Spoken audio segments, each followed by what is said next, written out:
අයිපවන් අපේ සෝදානම් වන්නේ සතියන්ත මේ සෙනසුරාදා දිනේ සුපුරුදු විදිහටම සෙනසුරාදා සිත්නේ තසපුව වැඩසටහන ආරම්භ කරන්නට.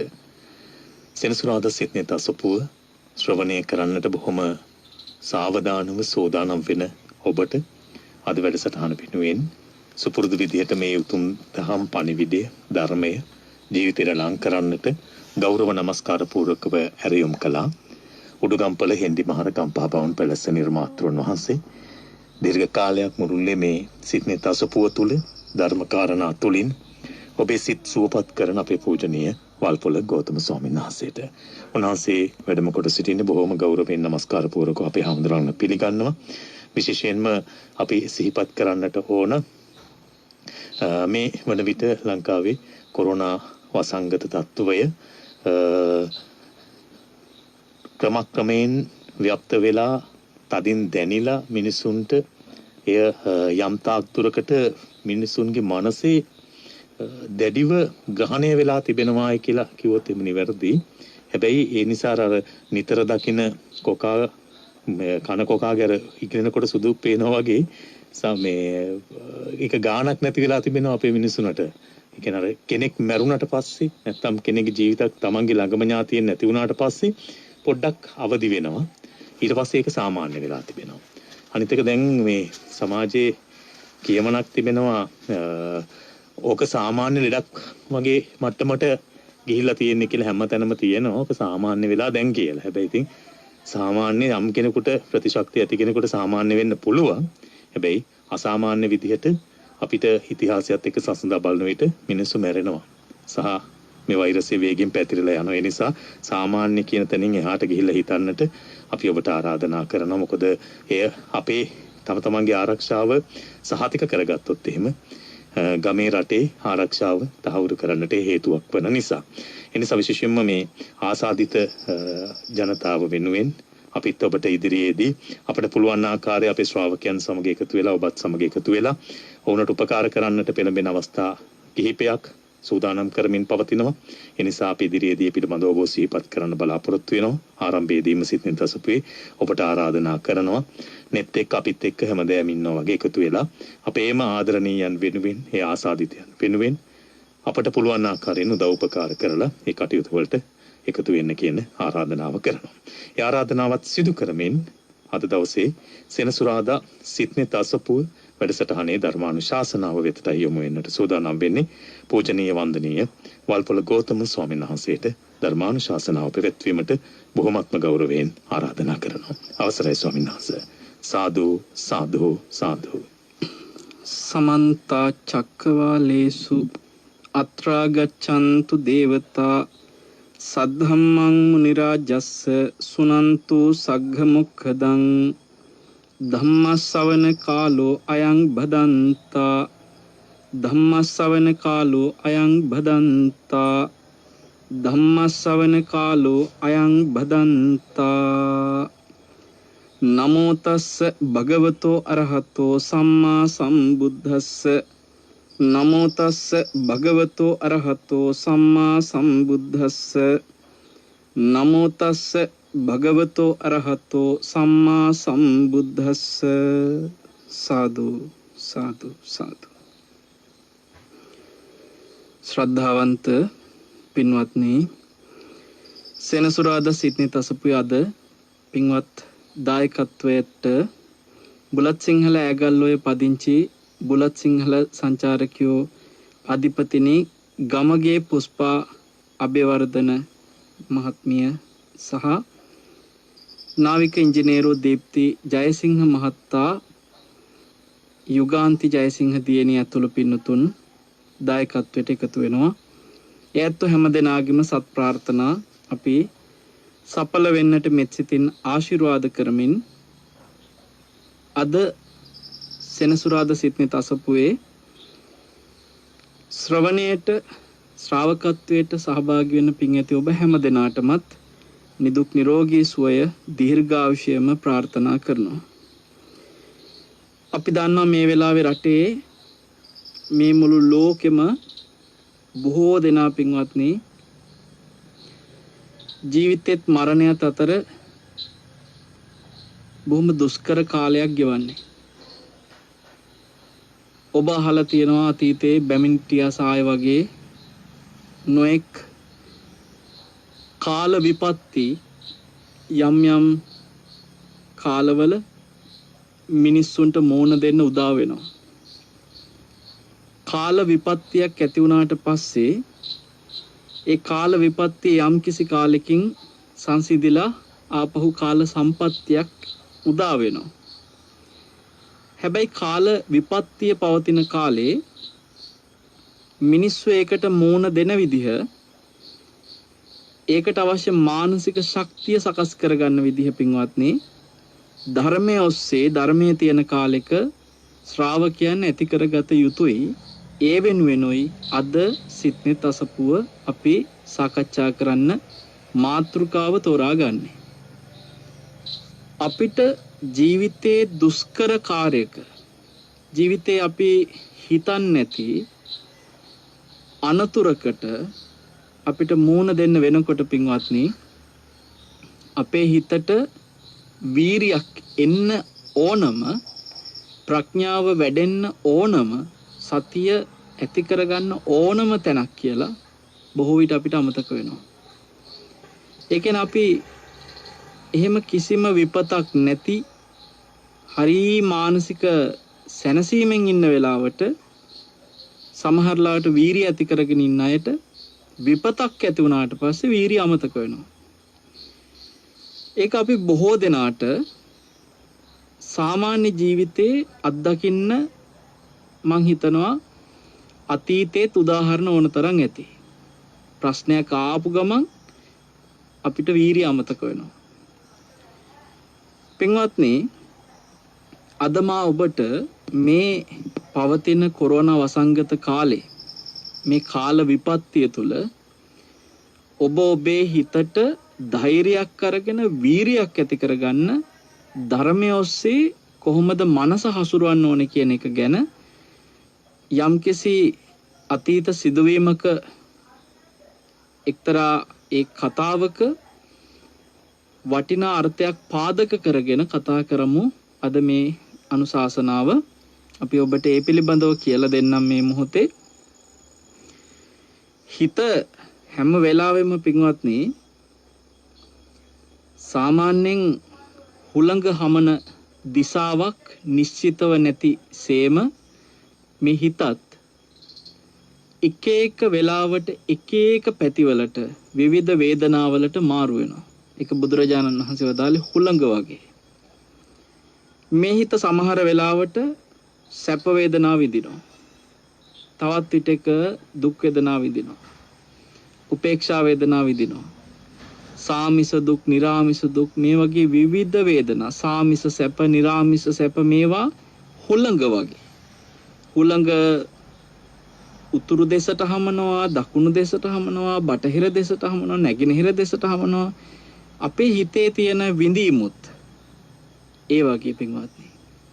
මේ කාල විපත්තියක් එනකොට ඔබට තියෙනවා හැම වෙලාවෙම යම්කිසි බයක්. මේ වෙලාවේ තමන්ගේ සමීපතමේ ඉන්න ආරක්ෂා වීම ගැන මම ගොඩාක් අය එක්ක සාකච්ඡා කරන අවස්ථාවල දැක්ක දෙයක් තමයි, හාමුදුරුවනේ මට මං ගැන නෙමෙයි බය. සමහර අම්මලා තාත්තලා කියන්නේ මට මගේ දරුවෝ ගැනයි තියෙන බය. තව සමහර තරුණ දරුවෝ, මධ්‍යම වයසේ දරුවෝ සමහරලාට කියනවා හාමුදුරනේ මට අපේ වයසක අම්මා තාත්තා ගැනයි තියෙන බය. ඒ කියන්නේ තමන්ගේ සමීපතම පවුලේ තවත් අය ගැනත් මේ වෙලාවේ යම් බයක් තියෙනවා. එක්තරා අම්මා කෙනෙක්, තාත්තා කෙනෙක් ජීවිතේ වයෝවෘද්ධ අවදියේ ඉන්නකොට ඒ අම්මගේ තාත්තගේ තියෙන ප්‍රතිශක්තිය අඩු එක ගැන සමහරලාට තරුණ දරුවන්ට තියෙන්නේ මේ වෙලාවේ බයක්. අපේ අම්මා වයසයි, අපේ තාත්තා වයසයි. සමහරලාට පින්වත්නි මේ හොඳට ඉන්නවා. මෙන්න දැන් මට පහුගිය දවස්වල එක්තරා සිද්ධියක් ආරංචි වුණා. රාත්‍රියේ කැස්සක් ආවය කනෝන කෙනෙකුට. මේ කැස්ස ඇවිල්ලා එදා රාත්‍රියේම ටික හුස්ම හිර වෙනවා වගේ දැනුණායි. රෝහලට අරගෙන ගියා. උදේ වෙනකොට නැති වෙලා. මේ හවස හොඳට හිටපු කෙනා. ඒ නැති වෙච්ච දාම සවස දේහය අවසන් කටයුතු සිද්ධ කරනවා. එතකොට ඒ අවසන් කටයුතු සිද්ධ වෙච්ච සවස බැලුවම ඊට පෙරදා සවස හොඳට හිටපු කෙනෙක්. මහ ලොකු වයසකුත් නෑ, අවුරුදු 50 ගානක විතර අම්මා කෙනෙක්. ඒ සිද්ධිය අපේ වරුණ මහත්මයාගෙත් බොහොම සමීප, අපෙත් බොහොම සමීප එක්තරා මහත්මියක් අපිට ඒ ගැන දැනුවත් කරලා, අනේ සයන්හංශ මට මේ මෙහෙම හොද්දට ඉඳලා එකපාරට මෙහෙම වෙනවා කියලා ඇහෙනකොට මට මගේ දරුවෝ ගැන පුදුම බයක් තියෙන හාමුදුරනේ කියනවා. මිනිස්සු මේ දවස්වල මෙන්න මේ මරණ බිය, තමන්ගේ මරණ බියට වඩා තමන්ගේ සමීපතම, තමන්ගේ ප්‍රියතම අයගේ මරණය ගැන බිය, ලෙඩ ගැන තියෙන බිය ඔබ ධර්මයේ ඔස්සේ දකින්න පාවිච්චි කරනවද? අපි සාමාන්‍යයෙන් මේ වගේ දුෂ්කර කාරණාවලදී හොඳට ධර්මයෙන් හිත වැඩිච්ච ස්වාමින්වහන්සේලා එවැනි අවස්ථාවලට කොහොමද මූණ දුන්නේ කියලා ඔබට තේරුම් ගන්න එක සිද්ධියක් කියන්නම්. බුද්ධ කාලේ වෙච්ච මේ වගේ වස්සාන කාලයක් ස්වාමින්වහන්සේලා 39ක් පින්වත්නි බුදුරජාණන් වහන්සේගෙන් භාවනාවට කමටහන් අරගෙන වනයේකට වඩිනවා. මේ හාමුදුරුවරු 39 අර වනයේ වැඩලා එක නමකට තව නමක් නොපෙනෙන, මොකද වනයේ විශාලයිනේ. ඒ විශාල වනයේ හුදකලා භාවයට තමන්ට තවත් සයන්හන්ස නමක් නොපෙනෙන විදිහට වනයේ විවිධ තැන්වල තැන්වල උන්වහන්සේලා භාවනා කරනවා දවස පුරාම. රාත්‍රියටත් ඒ ගස් මුල් වල භාවනා කරනවා. දානේ වළඳන ඔයගේ අවස්ථාවල තමයි මේ ස්වාමීන් වහන්සේලා එකට එකතු වෙන්නේ. 39ක් කැලේට වැඩලා ටික දවසක් යනකොට පින්වත්නි එකට එකතු වෙද්දි සයන්හන්සේලා 29 නමක් ඉන්නේ. එක නමක් නෑ මේ කණ්ඩායමේ. ඒ ස්වාමීන් වහන්සේ සමහර විට මේ පිරිස අතරින් වෙන් වෙලා කොහිට හරි වඩින්න නැති කියලා හිතුවා. පහුවදා 28 නමයි වැඩි. එතකොට දැන් මේ කාලේ නම් ඉතින් හාමුදුරුවෝ අතේ දුරකථනයක් හරි සමහරට කැලේට වඩනකොට දුරකථන නැති වෙන්න පුළුවන්. නමුත් දැන් මේ කාලේ කොහොම දෙයක් වුණොත් එහෙම කෝල් එකක් හරි දීලා අහනෝනේ ඔබ වහන්සේ කොහෙද ඉන්නේ කියලා. දැන් මෙතන හිටපු ස්වාමීන් වහන්සේලාට එහෙම අර විශේෂ ඥාන සමාපත්තිත් නැහැ. මේ දිබ්බචක්කු ඥානෙ එහෙම තිබුණේ නැහැ. ඒ හාමුදුරුවෝ කොහෙද කියලා හොයන්න. සාමාන්‍ය මාර්ගඵල ලැබලා නැති හාමුදුරුවෝ ටික. එතකොට එතෙන්දි දැන් 28 නමක් වුණා, දෙනමක් අඩුයි. අනිත් හාමුදුරුවෝ කොහෙද ගියේ මුකුත් දන්නේ නැහැ විස්තරයක්. ඊට පහුවදා 27 නමයි ඉන්නේ. ඊට පහුවදා 26 නමයි ඉන්නේ. මේ ගෞතම බුදුරජාණන් වහන්සේගේ කාලේ වෙච්ච සිද්ධියක් පින්වත්නි. මේක දවස ගානේ මෙහෙම වෙනවා. හේතුවක් දන්නේ. එක එක හාමුදුරුවෝ අඩු වෙනවා. මෙහෙම ගිහිල්ලා අන්තිමට 15 නමක් බවට පත් වෙනවා මේ සංඝ පිරිස. 30 නමක් හිටපු සංඝ පිරිස. එක නම අඩු වෙනවා. 15 නමක් වෙච්ච තැන දැන් හිතුවේ ඒ හාමුදුරුවෝ කොහේ හරි වැඩියා, බැහැරට වැඩියා, එක්ක මේ වනේ පා වෙලා වැඩියා, එක්ක මේ සංඝ පිරිසත් එක්ක ඉන්න අකමැත්තෙම මොන හරි දෙයකින් ඉවත් වෙලා වැඩියා කියලා නේ හිතන්නේ අපි. හැබැයි දැන් මෙහෙම දවසට එක නම. දැන් මේ ප්‍රශ්නෙට පිළිතුරු මොකක්ද කියලා සාකච්ඡා කරන හාමුදුරුවෝ අතරිනුත් එක නම අඩු වෙනවා. එහෙම වෙන්න බෑනේ. මොකක් හරි එක පිළිවෙලකට එහෙම වෙන්නේ මොකක් හරි හේතුවක් තියෙනවනේ. මේ නායක හාමුදුරුවෝ මෙතන ඉන්න වැඩිහිටියම ස්වාමීන් වහන්සේ හිතුවා මේක සුළු කොට තකන්න නැතුව මේ ගැන පරීක්ෂණයක් කරන්න ඕනේ. පින්වත්නි, මේ නායක ස්වාමීන් වහන්සේ ඊටාම හොඳින් බොහෝම කල්පනාවෙන් ඒ ස්වාමීන් වහන්සේලාට පේන මානෙක ඉන්න කිව්වා. දැන් අය ඈත ඈත නොපෙනෙන මානෙ ඉන්නකොටනේ අඩු වෙන ස්වාමීන් වහන්සේ හොයන්න බැරි වුණේ. ටිකක් පේන මානවල ඉන්න කිව්වා. රාත්‍රියේ මේ ස්වාමීන් වහන්සේලා භාවනා කරපු ඒ ගහ මුලම තමයි පින්වත්නි සැතපෙන්න පුංචි වෙලාවක් වෙන් කරගෙන දැස් පියාගත්තේ. ඒ උන්වහන්සේලා දැස් පියාගෙන ඉන්නකොට මේ හාමුදුරුවරුන් ඇවිල්ලා ඇදගෙන යනවා වෘකෙක්. එක හාමුදුරු කෙනෙක්ව ඇදගෙන යනවා.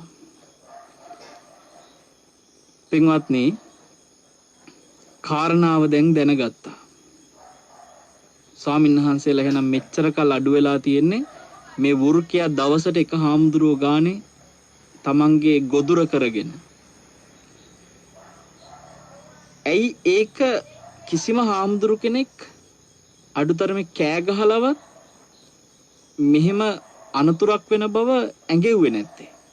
පින්වත්නි හරිම පුදුමයි ස්වාමීන් වහන්සේලාගේ තියෙන අන්‍යයන් කෙරෙහි දක්වපු ඒ ආකල්පේ.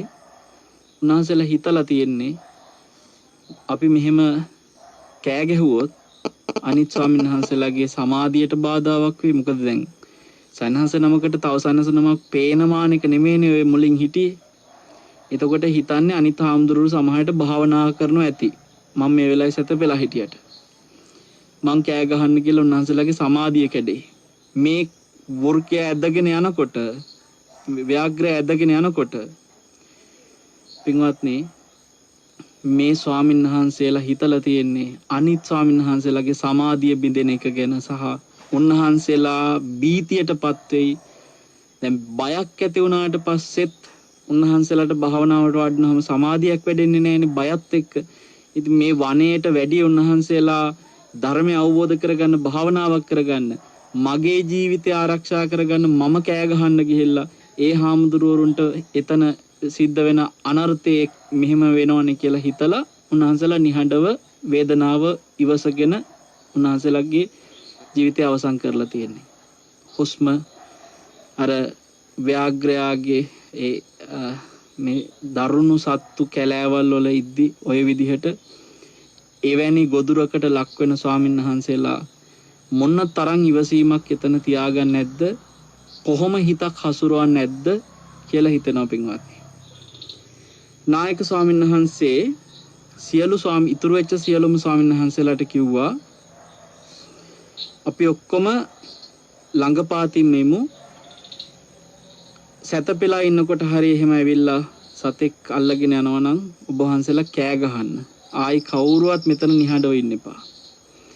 දැන් ඔන්න පින්වත්නි ඊළඟ දවසේ මේ සතා ඇවිල්ලා අර එක ස්වාමීන් වහන්සේ නමක් ওই විදියට අල්ලගෙන යන්න හදනකොට කෑ ගැහුවා මේ ස්වාමීන් වහන්සේ. ඊට පස්සේ හාමුදුරුවෝ මේ සතාගෙන් බේරගන්න ගොඩාක් උපක්‍රම කරද්දි කිසිම හාමුදුරු කෙනෙකුට බේරගන්න බැරි වෙන උඩ තැනකට ගෙනහිල්ලා අර හාමුදුරුවන්ව ඇඟිල්ලෙන් මුලින්ම මහපට ඇඟිල්ල කකුලේ පාදේ මහපට ඇඟිල්ල කන්න පටන් ගත්තා. මහපට ඇඟිල්ල කන්න පටන් ගන්නකොට දැන් බේරන්න බැරි උසක අරන් ගිහින් තියෙන්නේ. ඒ වෙලාවේ ස්වාමීන් වහන්සේලා අර ගොදුර වෙච්ච ස්වාමීන් වහන්සේට කිව්වා ස්වාමීනි මේ වෙලාවේ අපිට බේරගන්න පුළුවන් තත්ත්වයක නැහැ. ඔබ වහන්සේ මේ හිත ආරක්ෂා කරගන්න හොඳට සතර සතිපට්ඨානය තුල වේදනාවම අරමුණු කරගන්න ඔබ වහන්සේ සිහියම පිහිටව ගන්න මේ වෙලාවේ ඔබ වහන්සේගේ හිතට පිළිසරණ දෙන්න පුළුවන් තරම් ධර්මයේම සිහි කරන්න ස්වාමීනි කිය දැන් සංඝයා උපදෙස් දෙනවා. ඒ උපදෙස් අර ස්වාමීන් වහන්සේ මහා දැඩි වීරියකින් හිතට අරගෙන පින්වත්නි කකුල ටික ටික මේ සතා කනකොට ඔබ දන්න ගොප්පැටේ කියලා තියෙනවා මේ පාදේ යටින්ම තියෙන ඒ කොටසක් ගොප්පැටේ මෙන්න මේ මට්ටමට කනකොට මේ ස්වාමීන් වහන්සේ ඒ වේදනාව ඉවසගෙන වේදනාවේ හට ගැනීම නැතිවීම ප්‍රඥාවෙන් දකිමින් සිහිය පවත්වපු කොච්චරද කියනවනම් ඒ වෙලාවේ සතිපට්ඨාන තුළ හිත පිහිටවගෙන හිටිය මට්ටම ගොප්පැටේ මට්ටමට කනකොට උන්වහන්සේ සෝතාපන්න ඵලයටපත් වෙනවා. තවත් අර සතා හිමින් හිමින් කනවා. මේ ස්වාමීන් වහන්සේට බේරිලා එන්න බෑ. බැරි තැනක මේ සතා කනකොට පින්වත්නි ගොදුරට අහුවෙච්ච මේ ස්වාමීන් වහන්සේගේ කකුල කාගෙන ඇවිල්ලා දනහිස් මට්ටමට එනකොට මේ ස්වාමීන් වහන්සේ සකදාගාමි මට්ටමටපත් වෙලා තියෙනවා. මේ වේදනාව ඉවසගෙන වේදනාවම අරමුණු කරගෙන සිහිය පිහිටවපු හාමුදුරුවෝ දනහිස් මට්ටමට ඇවිල්ලා නාභිය මට්ටමට කනකොට මේ හාමුදුරුවෝ අනාගාමි ඵලයටපත් වෙලා තියෙනවා. හෘදයට ලං වෙන මට්ටමට එනකොට මේ ස්වාමීන් වහන්සේ අරහත්ත්වයටපත් වෙච්ච සිව්පිලිසිඹියා ලැබපු රහතන් වහන්සේ නමක් විදිහට තමයි පිරිනිවන් පාන්නේ. හෘදයේ මට්ටමට එනකොට කාලා. හරි පුදුම සිද්ධිය. අපිට මේ වචනෙන් කියන්න පුළුවන්. හැබැයි ඔබ හිතින් හිතන්න ඒ අවස්ථාවට මූණ දුන්නා නම් අපි යම් සතෙකුගේ ගොදුරක් වුණා නම් ඒ ගොදුරෙන් අපිට බේරිලා යන්න බැරි තත්ත්වයක හිටියා නම් අපේ එන හිතට එන බීතිය අපි ඒ වෙලාවේ විඳින වේදනාව පින්වත්නි අපි එතනින් බේරෙන්න උත්සාහ කරද්දී අපිට එන හිතේ තියෙන කලබලය අපි හිතලා බලුවොත් උන්වහන්සේලා කොච්චර ශ්‍රේෂ්ඨයිද. අඩුතරමේ තමන්ට ඒ தත්ත්වයටපත් වෙන්න බැරි නම් මගේ ගෞතම බුද්ධ ශාසනයේ මේ භාග්‍යතුන් වහන්සේගේ උතුම් සම්බුද්ධ ශාසනය තුළ මේ වගේ වීරියවන්ත ස්වාමීන් වහන්සේලා හිටියා නේද කියලා ඔබට උතුම් සංඝ රත්න කියන හිත පහද ගන්න හරි මේ වගේ සිදුවීමක් ඇහෙනකොට පින තියෙන කෙනාට හිත පහළ වෙනවා. ඔබ එවැනි ස්වාමීන් වහන්සේලා ගැන හිත පහදව ගන්න. මේ ඇඟේ කොටසින් කොටස සතෙක් ගිලිනකොට කනකොට හපා කනකොට අමු පින්වත්නි පන පිටින් එකින් එක මාර්ගඵලයටපත් වෙන තරම් උන්වහන්සේගේ හිත මොන තරම් කලබල නැති සමාධිමත් වෙන්නේ නැද්ද? මොකද ඒ උතුම් தත්ත්වයටපත් වෙන සමාධිය කොච්චර තීව්‍ර වෙන්න ඕනේද? ඒතර සමාධිමත් සිතක් ඇති වෙච්ච තැන හිතේ විසිරිච්ච ගතියක් නැහැ. එහෙනම් උන්වහන්සේගේ හිත ඒ වෙලාවේ විසිරෙන්නේ නැති වෙන්න හිත එක්තෙන් කරගෙන කොහොම සතියක හිත පිහිටෝගෙන ඉන්නේ නැද්ද? මොනතරම් අවබෝධාත්මකව ප්‍රඥාව ඇති වෙන විදිහට මනස හසුරුවන්නේ නැද්ද? විපත්තියකදී හිත හසුරවන්න ඕන විදිහ ගැන අපිට ඔය වගේ ස්වාමීන් වහන්සේලා දීලා තියෙන ආදර්ශයක්. කොරෝනා කියන්නේ මොකක්ද එහෙම බැලුවම මේ කොරෝනා හැදිච්ච වෙලාවට පින්වත්නි ඒ වේදනාවත් සුළුපටු නැහැ. වේදනාවෙන් විඳවන කෙනා කියන කතාව බහලා ඇති. ලේසි නෑ කියනවා. ඒ වෙලාවට ආයේ ලෝකෙම එපා කියනවා. හුස්ම ගන්න බැරි වුණාට පස්සේ මොකද ඔබ හිතන්න පින්වත්නි මේ ඔබ අහලා තියෙනවා කොරෝනා රෝගියෙකුට සමහරලාට හුස්ම ගන්න අමාරු වෙනවා කියලා. ඒක එක මට්ටම් තියෙනවා. මම සරලව ඔබට නිකන් තේරෙන්න කිව්වොත් එහෙම අපි මේ බාහිර වාතයේ තියෙන ඔක්සිජන් ආශ්වාසයක් විදිහට අරගන්න ඕනේ. ඒ වගේම කාබන් ඩයොක්සයිඩ් පිට කරනවානේ. ඒක සාමාන්‍යයෙන් කවුරුත් දන්නවනේ. ආශ්වාස ප්‍රශ්වාස. ඔය ආශ්වාසයට මේ ඔක්සිජන් අරගනිද්දී සමහර මට්ටම් තියනවායි කියලා මම අහලා තියෙනවා. ඔක්සිජන් දුන්නත් පිටින් දුන්නත් ඒක ගන්න ශක්තියක් නැති තත්ත්වයට කය දුර්වල වෙනවා. එතකොට බලෙන් ඇතුළට දෙනවා යන්ත්‍රයකින්. දෙන ඔක්සිජන් ටික ගන්න කය සූදානම් නැහැ. මේ කොරෝනා රෝගීන්ගේ එවැනි රෝගීන් ඉන්නවා. තවත් රෝගීන් ඉන්නවා කියන ඊටත් එහා ගිහිල්ලා මේ ප්‍රශ්වාසය පිට කරන්න ශක්තිය නැති තරම් කය දුර්වල වෙච්ච. එතකොට මැෂින් වලින් තමයි ඒ ප්‍රශ්වාසය පිට කරන්න අවශ්‍ය ශක්තිය දෙන්නේ. එහෙම මට්ටම් මේ කොරෝනා යම් ආසාදිත ගොඩාක් අසාධ්‍ය වෙච්ච රෝගීන් අතර ඉන්නවා කියලා මම අහලා තියෙනවා. ඒ අයගේ මානසිකත්වය කොහොමද? මට අද අපේ වර්ණ මහත්තයා කිව්වා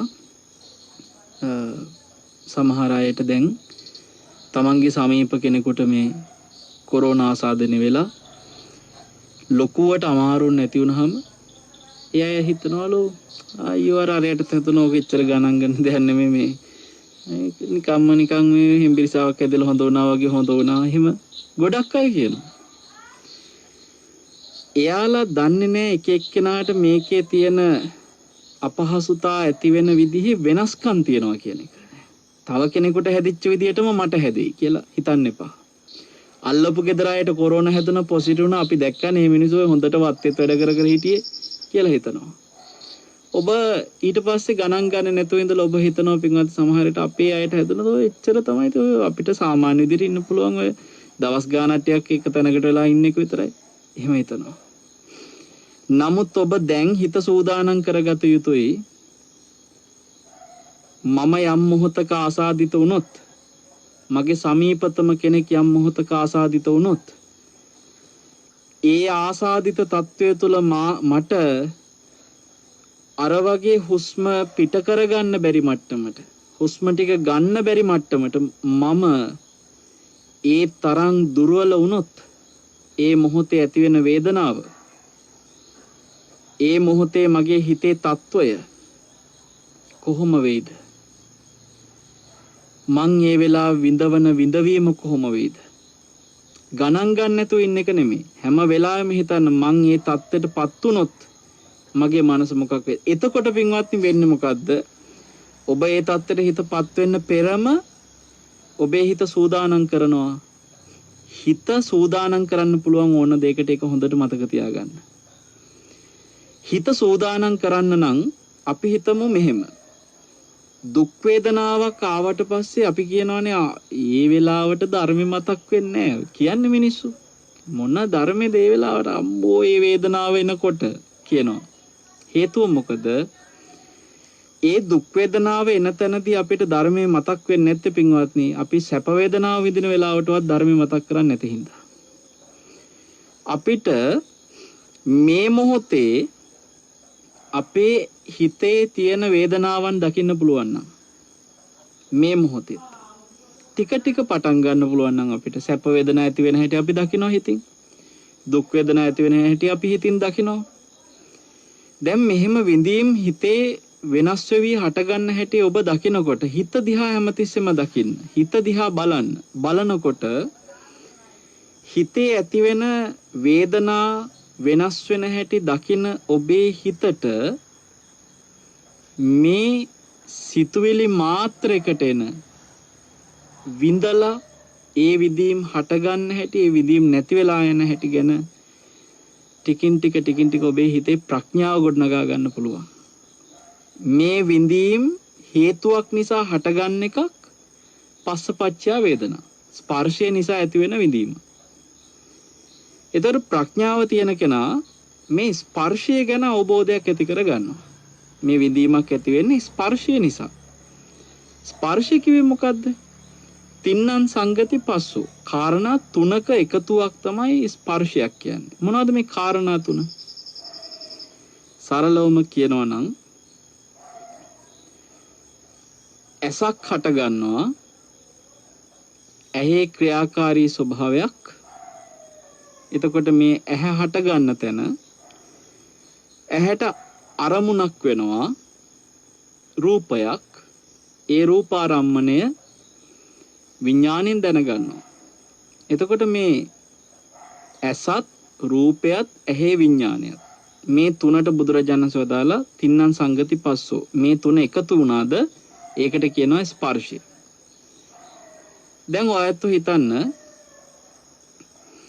අපි සමහර වෙලාවට මොකක් හරි දෙයක් දැකලා අපේ හිතේ ලොකු සතුටක් තියෙන වෙලාවක අපි ආස කරපු ප්‍රතිඵලයක් අපිට දකින්න ලැබෙනවා. විභාගයෙන් සමත් වෙලා ඉහළින්ම සමත් වෙලා කියලා ඔබ අන්තර්ජාලයේ පරීක්ෂා කරනකොට ඔබේ විභාග ප්‍රතිඵල ඔබට ලොකු සතුටක් එනවා. ඔන්න දැන් ඇහැට පේන දෙයක් මේ සතුට ඇති කරන්න හේතු වුණා.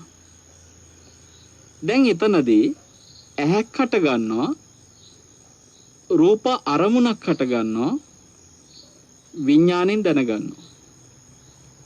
දැන් ඔබේ හිතේ තුනක් එකතු වුණා. අභ්‍යන්තර ආයතනයත්, ඇහැ කියන අභ්‍යන්තර ආයතනෙ, රූපය කියන බාහිර ආයතනෙ සහ විඥානය කියන ආයතනෙ. එතකොට ඇහැයි රූපේ විඥානෙ තුන එකතු වෙච්ච තැන ඒ එකතුවට කියනවා ස්පර්ශය. පස්ස මහා ප්‍රාණපයන. දැන් අර විභාග ප්‍රතිඵලයේ දකින්න තැන ඒ හටගත්තේ පස්සපච්චය වේදනා. ස්පර්ශ නිසා ඇතිවෙච්ච වේදීම. ඒක සැප වේදනාවක්. එතකොට මේ සැප වේදනාව හටගත්තා. දැන් ඔන්න විභාග ප්‍රතිඵලයේ දකිද්දී ඔබ උත්සාහ කරනවා ඒ වෙලාවේ මේක තව තමන්ගේ හිතවත් කාට හරි කියන්න. දුරකථනය අතට ගන්නවා. මේ විභාග ප්‍රතිඵලය ගැන කියන්න. ගන්නකොටම ඔබ ඇමතුම ගන්න කලින් ඔබට එනවා කෝල් එකක්. ඒ ඇමතුමේ ඔබට ඇහෙනවා. ඔබට ඉතාම සමීප, ඔබ ගොඩාක් ආදරය කරන, ඔබට ප්‍රියම කෙනෙක් රියානතුරකට මේ මොහොතේ ලක් වෙලා ගොඩාක් අමාරුයි රෝහලට රන් ගිහිල්ලා. දැන් ඔබට මේ විභාග ප්‍රතිඵලයේ ඇහෙන් අර අන්තර්ජාලය පරීක්ෂා කරද්දී දැකපු රූපය තුල ඔබ ඒ පිළිබඳව යම් හිතේ ඇති කරගත්තේ සැප වේදනාව විඳ ඉඳිද්දී ඒ මොහොතේම වගේ ආපු දුරකථන ඇමතුමක්. ප්‍රියම්ම කෙනෙක් රෝහල්ගත කරාලු මේ වෙලාවේ ගොඩාක් අසාධ්‍යයිලු රියානතුරකට ලක් වෙලාලු. දැන් ඔබේ හිතට එනවා අර සතුට එහෙම්මම යටපත් කරගෙන අර විභාගයේ සමත් වුණා කියලා ආපු සතුට මතකත් නෑ දැන්. මේ දැන් චුට්ටකට කලින් හිතේ මතුවලා තියච්ච සතුට. දැන් ඔබේ හිතේ අර රියානතුර පිළිබඳව මහා බීතියක් එක්ක මොනවා වෙලාද දන්නේ නැහැ කියන බයක් එක්ක ඔබට ලොකු දුකක් ඇති වෙනවා. මොකක්ද උනේ? තින්න සංගති පස්සෝම තමයි. කනයි, ශබ්දයයි, සෝත විඥානයයි කියන තුන එකතු වුණා අර දුරකථන ඇමතුම ඇහෙන වෙලාවේ. කනක් හටගත්තා, ශබ්දාරම්මණයක් හටගත්තා. එතන විඥාණයෙන් දැනගත්තා. තුනම එකතු වුණා. තින්න සංගති පස්සෝ. තුන එකතු වුණා කියන්නේ පසපච්චය වේදනා. දැන් ඔන්න විඳීමක් ඇති වෙන මොකද? දුක් වේදනාව. අර ඇමතුමත් එක්ක ඔබට හටගත් දුක් වේදනාවක්. පින්වත්නි, මේ වේදනාවල ස්වභාවයේ හේතු හට ගන්නකොට හේතුන්ට ඕන විදිහට හට ගන්නවා. හේතු නැති වෙද්දී ඒ හේතුත් එක්ක මේ ඵලය, වේදනාව ඵලයක්නේ. ඵලයක ස්වභාවය හැමතිස්සෙම අපිට ඕන විදියට ඉන්නේ නැහැ. හේතුවට ඕන විදියට හේතුව හටගද්දි හටගන්න, හේතුව නැති වෙද්දි නැති වෙනවා. එතකොට දැන් මෙයා රෝහලට යන්න හෝ තවත් කෙනෙකුට ඒ ගැන කියන්න හෝ අර දුක ඔස්සේ කටයුතු කරනවා මිසක් මෙයා තවදුරට විභාග ප්‍රතිඵල ගැන කාටවත් කියන්න උත්සාහ කරන්නේ නැහැ. දැන් බලන්න, සැපය පැත්තකට වීසි කරලා දාලා හිතට එකපාරට දුකක් ඇති වුණා. මේ ජීවිතේ පින්වත්නි, දුක්ඛ සතුට මේ වගේනේ. අපි හරි සතුටින් ඉන්න වෙලාවට එක්ක කවුරු හරි කෙනෙක් ඇවිල්ලා හිත රිදෙන දෙයක් කියලා බැනලා මොනවා හරි දෙයක් වුණා ගමන් ඔන්න අර හිතේ තියච්ච සතුට ඔක්කොම නැති වෙනවා. කියනවා මං හරි සතුටින් හිටියේ, මේ මිනිස්සු ඇවිල්ලා කෑව මගේ සතුට කියනවා. මේ වෙලා තියෙන මොකද්ද? වේදනාවල මාරුව. මේ විඳීම් එදිනෙදා ජීවිතේ හටගන්න විදිහ ඔබ සිහියෙන් දකින්න. මේක කවදා හෝ අපි කොරෝනා අසාධ්‍ය වෙච්ච ජීවිතයේ අන්තිම හුස්ම ටික අපි පින්වත්නි මහා වේදනාවකින් අමාරුවෙන් ගෙවන තැනකදී වුණත් අපිට හොඳට සිහිය පිහිටව ගන්න සමහර විට ඔබේ හිත හසුරවනවා නම් අද ඉඳලා විඳීම් හඳුනා ගන්න වේදනානුපස්සනාවේ ඔබේ හිත හසුරවනවා නම් සැප වේදනා හට ගන්න හැටි දුක් වේදනා හට ගන්න හැටි පුළුවන් වෙලාවට ඔබේ හිතේ දිහා බලන්න. මේ හිත හැම දකින රූපයක් එක්කම බලන්න මොනවා හරි සැපක් විඳිනවා එක්ක මොනවා හරි දුකක් විඳිනවා එක්ක අදුක්කම සුඛ සැප දුක නැති වේදනාවක් විඳිනවා. ඔබට මොන දේ කරන්න ගියත් සාමාන්‍ය ජීවිතයේ ගෙවන හැම තැනකදීම ඔය විඳීම් එක එක විදිහට හට ගන්නවා. හිත දිහා බලන්න. දැන් අපි අර පහුගිය දවස්වල ඔබට මතක් කළා පාන්දර වැඩම කරලා අර මහා සෑය පිරිසිදු කිරීමේ කටයුතු වලට සහභාගී වෙන්න අපිට භාග්‍යයක් ලැබුණා කියලා. මගේ රියදුරු මහත්තයත් මාත් එක්ක ওই අවස්ථාවට දවස් දිනපතාම සහභාගී වුණා. ඒ දවස්වල අද හිමිදිරි පාන්දරත් මට භාග්‍ය ලැබුණා මහා සෑරදුන් වහන්සේගේ ඒ වත්පිළිවෙත් වලට පාන්දර 3යි ගාන ඉඳලා සහභාගී වෙන්න. මගේ රියදුරු මහත්තයා මට එක සිද්ධියක් කියනවා සන්නහස මම මේ මල්ලාසන ළඟ අතුගගා ඉන්නකොට සමහර අය ඇවිල්ලා අර පහමාරට ගේට්ටු ඇරියට පස්සේ සමහරු මල් පූජා කරන්න ඇවිල්ලා ඇතැම් මල් වැටෙනවලු බිමට. මම මේ ඊතන චුට්ටකට හැන් අතුගගා එතන පිරිසිදු කරලා එතනින් පොඩ්ඩක් එහාට ගියේ. අර මිනිස්සු මල් ටික පූජා කරලා අර වැටිච්ච මල එතන බිම ඔහේ තියෙන්න ඇරලා ඒගොල්ලෝ යනවලු. මං මේ දැන් පොඩ්ඩකට කලින් එතන අතු ගෑවා. මං ආයි යන්න ඕනේ ඒක අතු ගන්න. ඇයි මේ මිනිසුන්ට වැටිච්ච එක හිඳලා දාන්න බැරි කියලා මට එකපාරට තරහක් ආවා.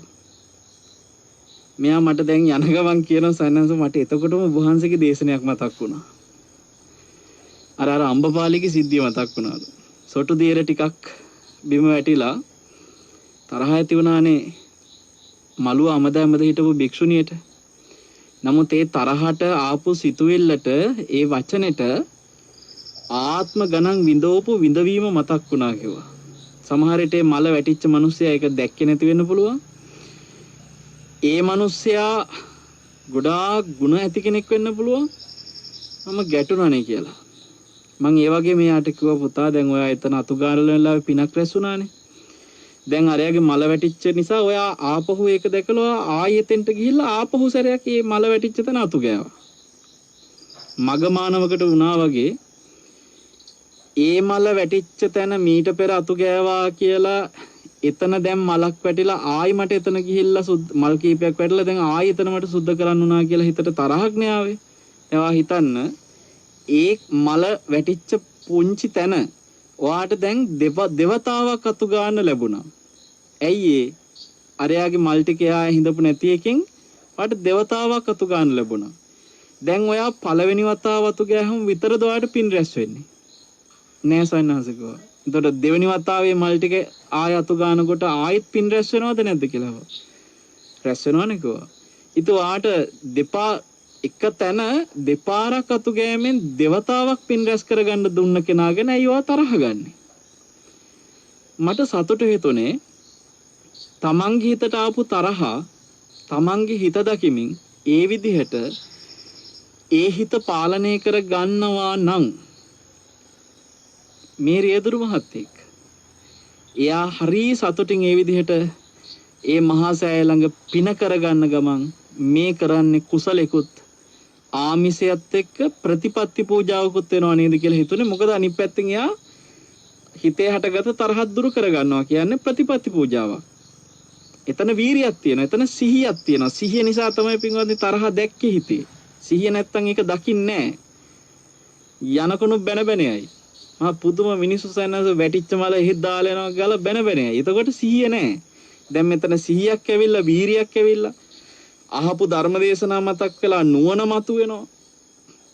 ඔබ විදර්ශනා ප්‍රඥාවෙන් පින්වත්නි වේදනාවක ස්පර්ශ නිසා හටගන්න විඳීම් දකිනවනම් ඒ සැප විඳීම් දුක් විඳීම් දකිනවනම් ඒවයි අනිත්‍ය ස්වභාවය ඔබ විමසනවනම් අම්බපාලිගේ කතාවනේ පුතාට මතක් වුණේ. ඒක සරලයි. හැබැයි විදර්ශනා ප්‍රඥාවෙන් මේ විඳීම් වල වෙනස් වෙන හැටි දකින්න පුළුවන් කෙනාට ඒවැ අනිත්‍ය ස්වභාවය දකින්න පුළුවන් විදිහට හිත හසුරවන්න ඔබ පටන් ගත්තොත් ඕවගේ අත්දැකීම් එනකොට අන්න ඒවත් මතක් වෙනවා. එතකොට යාට පේනවා අර මල දකින්නකොට මගේ හිතේ දුක් වේදනා ආපු හැටි. ඒ දුක් වේදනාවත් එක්ක ගැටීම් හටගත්ත හැටි. ඒක තමයි පින්වත්නි නිවනට හිත හසුරවනවා කියන්නේ. ඒක මේ ඕන තැනක. මේ එක්තරා අම්ම කෙනෙක් මම අහුවා සනස අපි මේ ආමිෂය කරා කියලා කොහොමද නිවන් යන්නේ කියලා. ඉතින් ඔන්න ආමිෂ කරන තැන නිවන් මඟ වඩන්න පුළුවන්. වැසිකිලි එනකොටත් නිවන් මඟ වඩන හැටි සතර සතිපට්ඨානේ බුදුරජාණන්සේ පෙන්නලා තියෙනවා. වැසිකිලි කැසිකිලි කරද්දිත් සම්පජඤ්ඤේ හිත හසුරවන්නේ කොහොමද කියලා. ඒතර පින්වත්නි වැසිකිලියේ සම්පජඤ්ඤේ හසුරමින් නිවන් මඟ වඩත හැකි නම් ඔබට සෑම ලෝක නිවන් මඟ වඩන්න බැරිද? ඔබ වැසිකිලි කැසිකිලි කරන තැන කන බොන තැන ඇඳුම් අදින තැන සම්පජඤ්ඤ වඩමින් ඔබට නිවන් මඟ වඩන්න පුළුවන් නම් මලක් පූජා කරන තැන පහනක් පූජා කරන තැන නිවන් මඟ වඩන්න බැරිද? ආමිෂයයි ප්‍රතිපත්තියයි ඇයි එතකොට මේ වෙන් කරලා දෙකට කඩලා පැත්තකට දාන්න හදන්නේ? මේ දෙක එකට යන්න එකක්. ඔබ ඔබේ කුසලයේ පින සියල්ල එකට රැස් වෙන දෙයක්. එතකොට අපිට හැමතිස්සෙම මේ හිත දකිමින් ওই විදියට පින්වත්නි හිතේ විඳීම් හඳුනා ගන්න, ඒ විඳීම් හට ගන්න හැටි දකින්න, ඒ විඳීම් නැති වෙන හැටි දකින්න, විඳීම් මාරු වෙන හැටි දකින්න, මේ විඳීම් වලට හේතු දකින්න, ඒ හේතු නිසා හටගත් ඵලයක් කියලා දකින්න, ඒ ඵලය අර හේතු නැති වෙදී නැති වෙනව නේද කියලා දකින්න. ඔබ ටික ටික මෙහෙම දකින්න උත්සාහ කරොත් පින්වත්නි ඔබට මේක ආයෝජනයක් වගේ අර ස්වාමීන් වහන්සේගේ මහපට ඇඟිල්ලේ ඉඳලා කන්න පටන් ගන්නකොට ගොප්පැටේ මට්ටමට එනකොට උන්වහන්සේ සෝතාපන්න උනේ එක පාට අහසින් කඩා පාත් වුණා වගේ ආපු විමසීමක් නෙමෙයි. පෙර ආතුව ඉඳලා විමසපු විමසීමේ ප්‍රතිඵලේ. මොකද උන්වහන්සේලා කැලේට වැඩි නිදා ගන්න නෙමෙයිනේ. භාවනා කරන්නනේ. ඒ කියන්නේ උන්වහන්සේලා ඒ අත්දැකීම ලබන්න පෙර සිට මේ වේදනානුපස්සනාදිය වැඩුවා. උන්වහන්සේලා මේ හේතු හටගන්න හැටි විමසුවා. හේතු නැති වෙන හැටි මීට පෙරත් විමසුවා. ඒ ප්‍රඥාව වැඩුවා. වඩපු නිසා තමයි අර අවස්ථාව ආවට පස්සේ ඒක පාවිච්චි කරන්න පුළුවන් වුණේ. දැන් අපිට වෙලා තියෙන්නේ අපි ඒක සාමාන්‍ය වෙලාවට වඩන්නේ නැතුව ඉඳලා අවස්ථාවක් ආවට පස්සේ අපිට ඒ ධර්මයට හිත හසුර ගන්න බැරි වුණාම කියනවා අනේ හාඳුරනේ වේදනාවල් එනකොට ධර්මයක් මතක් වෙන්නේ නැහැ කියනවා. දැන් ඔබට පැහැදිලිද මේ මතක් වෙන්නේ නැති ඇයි? අපිට ප්‍රශ්නයක් එනකොට අපිට විපතක් වෙනකොට ඇයි අපිට ධර්මයේ තුල හිත හසුර ගන්න බැරි? අපි සාමාන්‍ය වෙලාවට ඒ හිත ඔය සිහිය තුල හසුරවන්නේ නැත්තම් විපතක් වෙච්ච වෙලාවට කොහොමත් බෑ පින්වත්නි. අර කියන්නේ මොකද යකඩ මල්ලට ගුල්ලෝ ගැහුවනම් හාල් මල්ල මේ ලිහන්නෙම නැතුව විසි කරන්න කියලා. ඒ වගේ අපිට විපතක් වුණාම හරි අමාරුයිනේ ධර්මයේ සිහි කරගන්නේ. අර ඒ ප්‍රශ්නේ වුණාට පස්සේ දැන් ඔබට තමන්ගේ සමීපතම ප්‍රියතම දරුවා අහිමි වෙච්ච වෙලාවට දරුවාගේ අහිමි වීම ගැන ප්‍රිය කෙනෙකුගේ අහිමි වීම ගැන ඔබට හිතා ගන්න අමාරුයි පාටේ වේදනාව. ඔබ දරුවා ගැන ප්‍රිය භාවයේ තියෙන වෙලාවේ ඔබට හිතන්න බැරි නම් ප්‍රිය භව තියෙන වෙලාවට දරුවාගේ අහිමි වීම ගැන ඔබට හිතන්න බැරි නම් දරුවාගේ අහිමි වීමක් අභියසදී ඒ අහිමි වීම ගැන ධර්මයේ ඔස්සේ හිතන්න කොහොමත් අමාරු වෙනවා. ඒ වෙලාවට මතක් වෙන්නේ. දැන් ඒ වගේ සමහර අය ප්‍රශ්න ආවට පස්සේ සයන්නාසලා හම්බෙන්න යනවා. අර සාමාන්‍ය වෙලාවට මේ ලෝකේ ධර්මයක් නෑ. ඔහි තමන්ගේ ලෝකේ ඔහේ ඉඳලා ප්‍රශ්න වුණාම දුවන් යනවා. ඉතින් ඒ වෙලාවට හාමුදුරුවෝ හම්බෙලා කතා කරනකොට අර දෙන උපදේශයක්වත් ඔළුවට යන්නේ නෑ. ඒ ඉතින් ධර්මයට ඔළුව ධර්මයේ කියන එකටවත් අර ප්‍රශ්න වෙච්ච වෙලාවේ ඔළුවට දාගන්න බැරි. ප්‍රශ්නේනේ ඔළුවේ දැන් වැඩ කරන්නේ. ප්‍රශ්නේ ඔළුවට වැඩ කරනකොට හාමුදුරුවෝ දෙන උපදේශවත් ඔළුවට යන්නේ නෑ. ඉතින් ඒක සාමාන්‍ය වෙලාව මම උකට නිතර සිද්දතසපේ කියන උපමාවක් තියෙනවා මේ අර මිලින්ද ප්‍රශ්න හිම තියෙන ලස්සන උපමාව. වතුර 30ක් ආවට පස්සේ ලිං හාරන්න යන්න එපා. ලිඳ කලින් හාරගත්තට පස්සේ 30 එන වෙලාවට බොන්න පුළුවන්. වතුර 30 ඇවිල්ලා ලිං හාර ඉන්න ගියාම වැඩේ පරක් වෙයි. අන්න ඒ වගේ පින්වත්නි ඔබ මම හෙට කොරෝනා ආසාදිතෙක් විදිහට මේ හිත ඊටාම දරුණු විදිහේ වේදනාවක් විඳවමින් මේ ජීවිතය අවසන් කරන කෙනෙක් නම් එසේ විය හැකි නම් ඒ මොහොතේ මගේ හිත කොයි විදිහටද මම හසුරවන්නේ කියලා එවෙලට ලිඳ හාරින්න නැතුව දැම්ම හාරගෙන දැම්මම අපි අපේ හිතේ තියෙන විඳීම් වල ස්වභාවය බලමු. රූප දකිනකොට විඳීම් වෙනස් වෙන හැටි, ශබ්ද ඇහෙනකොට විඳීම් වෙනස් වෙන හැටි, ගඳ සුවඳ දැනෙනකොට විඳීම් වෙනස් වෙන හැටි. දැන් අර මම අපේ රියදුරු මහත්තයාගේ අත්දැකීමක සිද්ධියක් ඒ වගේ ඔබේ හිත හැමතිස්සෙම හොයන්න, හිත දිහා බලන්න. බලනකොට ඔබට පේනවා විඳීම් එක්ක එන ඇලීම්, ගැටීම්, සැප විඳීම් වලට ඇලීම් වෙනකොට, දුක් විඳීම් වලට ගැටීම් වෙනකොට හැමතිස්සෙම ඔබට ඒක පේනවා. දැන් අද දවසේ මම අත්දැක්ක දෙයක් ඒ මහා සෑ මළුවේ එක්තරා පුතෙක් සෑයම දිනකොට තවත් පුතෙක් මාස්ක් එකක් දැකලා කවුරු හරි දාගෙන හිටපු මාස්ක් එකක් සෑ මළුවේ දාලා ගිහිල්ලා. ඉතින් අර පුතා ඒක ඇවිල්ලා ටිකක් හිතේ වේදනාවකින් මට හෙනවා තව මහත්තයෙක් කියනවා මේ බලන්නකෝ මේ මිනිස්සු වඳින්න ඇවිල්ලා මාස්ක් එකත් චෛත්‍ය මළුවේ දාලා ගිහින් කියලා. දැන් මේ ඇහැට පෙනිච්ච රූපය ඔබට බොහෝ ගැටීමක් හදලා ඒ ඇති වෙච්ච දුක් වේදනාව ඔස්සේ බොහෝ ගැටීමක් හදලා ඔබේ හිතේ අකුසලයේ ඇති කරවමින් ඔබ පින්වත්නි ඒ අකුසලයෙන් දුක් විපාක ආපහු ඔබට ජනිත කරවන තැනට ඔබට පත් කරගන්න පුළුවන්. ඒතකොට පින් කරන්න ගිහිල්ලා පව් කරගන්න යන්නේ එහෙමයි. සිහිය නැති තැන ගැටීම් ඇති වෙනකොට. ඒ නිසා හැමතිස්සෙම හිතේ ගැටීම් ඇති වෙන්නේ නැති වෙන විදියට හිත හසුරවන්න හිත දකින්න. විඳීම් දකින්න. සැප වේදනා, දුක් වේදනා, උපේක්ෂා වේදනා එන හැටි දකින්න. විඥානේ වෙනස් වෙනකොට ස්පර්ශ වෙනස් වෙන හැටි දකින්න. ඒ වෙනස් වීම හේතුත් එක්ක වෙනස් වෙනකොට ඒ ඵලයන් සියල්ල වෙනස් වෙන හැටි දකින්න. විඥාන කියන්නේ ද්වයම් පටිච්ච විඥාන. ඇහැයි රූපේ කියන දෙක නිසා විඥාන හටගන්නවා. එතකොට ඒ විඥානෙත් එක්ක තුන එකතු වුණාට පස්සේ තින්නම් සංගති පස්සෝ ඒ තුනේ එකතුව නිසා ඇති වෙන වේදනා. තුනේ එකතුවට කියන්නේ ස්පර්ශේ ඒ නිසා ඇති වෙන වේදනා. ඒ සියල්ල ඵලයක්. එතකොට මේ ඵලයක් කියන්නෙම හටගත්ත දෙයක් හේතු නිසා නැති වෙන දෙයක්. මේක තේරුම් ගත්තට පස්සේ පේන දේවල් වලට ඇලෙන ගැටෙනකොට, ඇහෙන දේවල් වලට ඇලෙන ගැටෙනකොට, දැනෙන දේට අපි විඳින හැම දෙයකටම ඇලෙන ගැටෙනකොට අපිට අපේ මනස ටික හුරු කරගන්න පුළුවන් පින්වත්නි. අන්න ලිඳ හරනවා. කල්ැතුව ලිඳ හරනවා. එතකොට අපි විපතකට අපේ හිතපත් වුණ ගමන් සතෙකුට ගොදුරක් වෙලා හෝ රෝගයකට ගොදුරක් වෙලා හෝ මොනවා හරි විපතකටපත් වෙනකොට කල්ැතුව හාරගත්ත ලිඳෙන් ඒ වෙලෙට වතුර ටික බොන්න පුළුවන්. ඒ වෙලෙට ඔබට හිත ශක්තිමත්ව තියාගෙන ධර්මයේ තුල හිත හසුරගෙන අර විපත්තිය මොහොතේ සමහර විට මාර්ගඵල අවබෝධයකට තරම් ඔබේ හිත ධෛර්ය කරගන්නත් පුළුවන්. මොකද ගොඩාක් අය සමහරලාට මේ සාමාන්‍ය ජීවිතේ ධර්මයේ නිතර හොඳට හසුරවපු ඇතැම් අය මරණාසන්න මොහොතේ මගඵල ලබන අවස්ථා බොහෝ තියෙනවා. එතකොට එයා සාමාන්‍ය ජීවිතේ ගෙවද්දී මගඵල නොලබපු කෙනා අර ස්වාමීන් වහන්සේ වගේ ගොප්පැටේ මට්ටමට මේ සතා කනකොට සෝවාන් වෙනවා. ධනහිස් මට්ටමට කනකොට සකදාගාමි වෙනවා.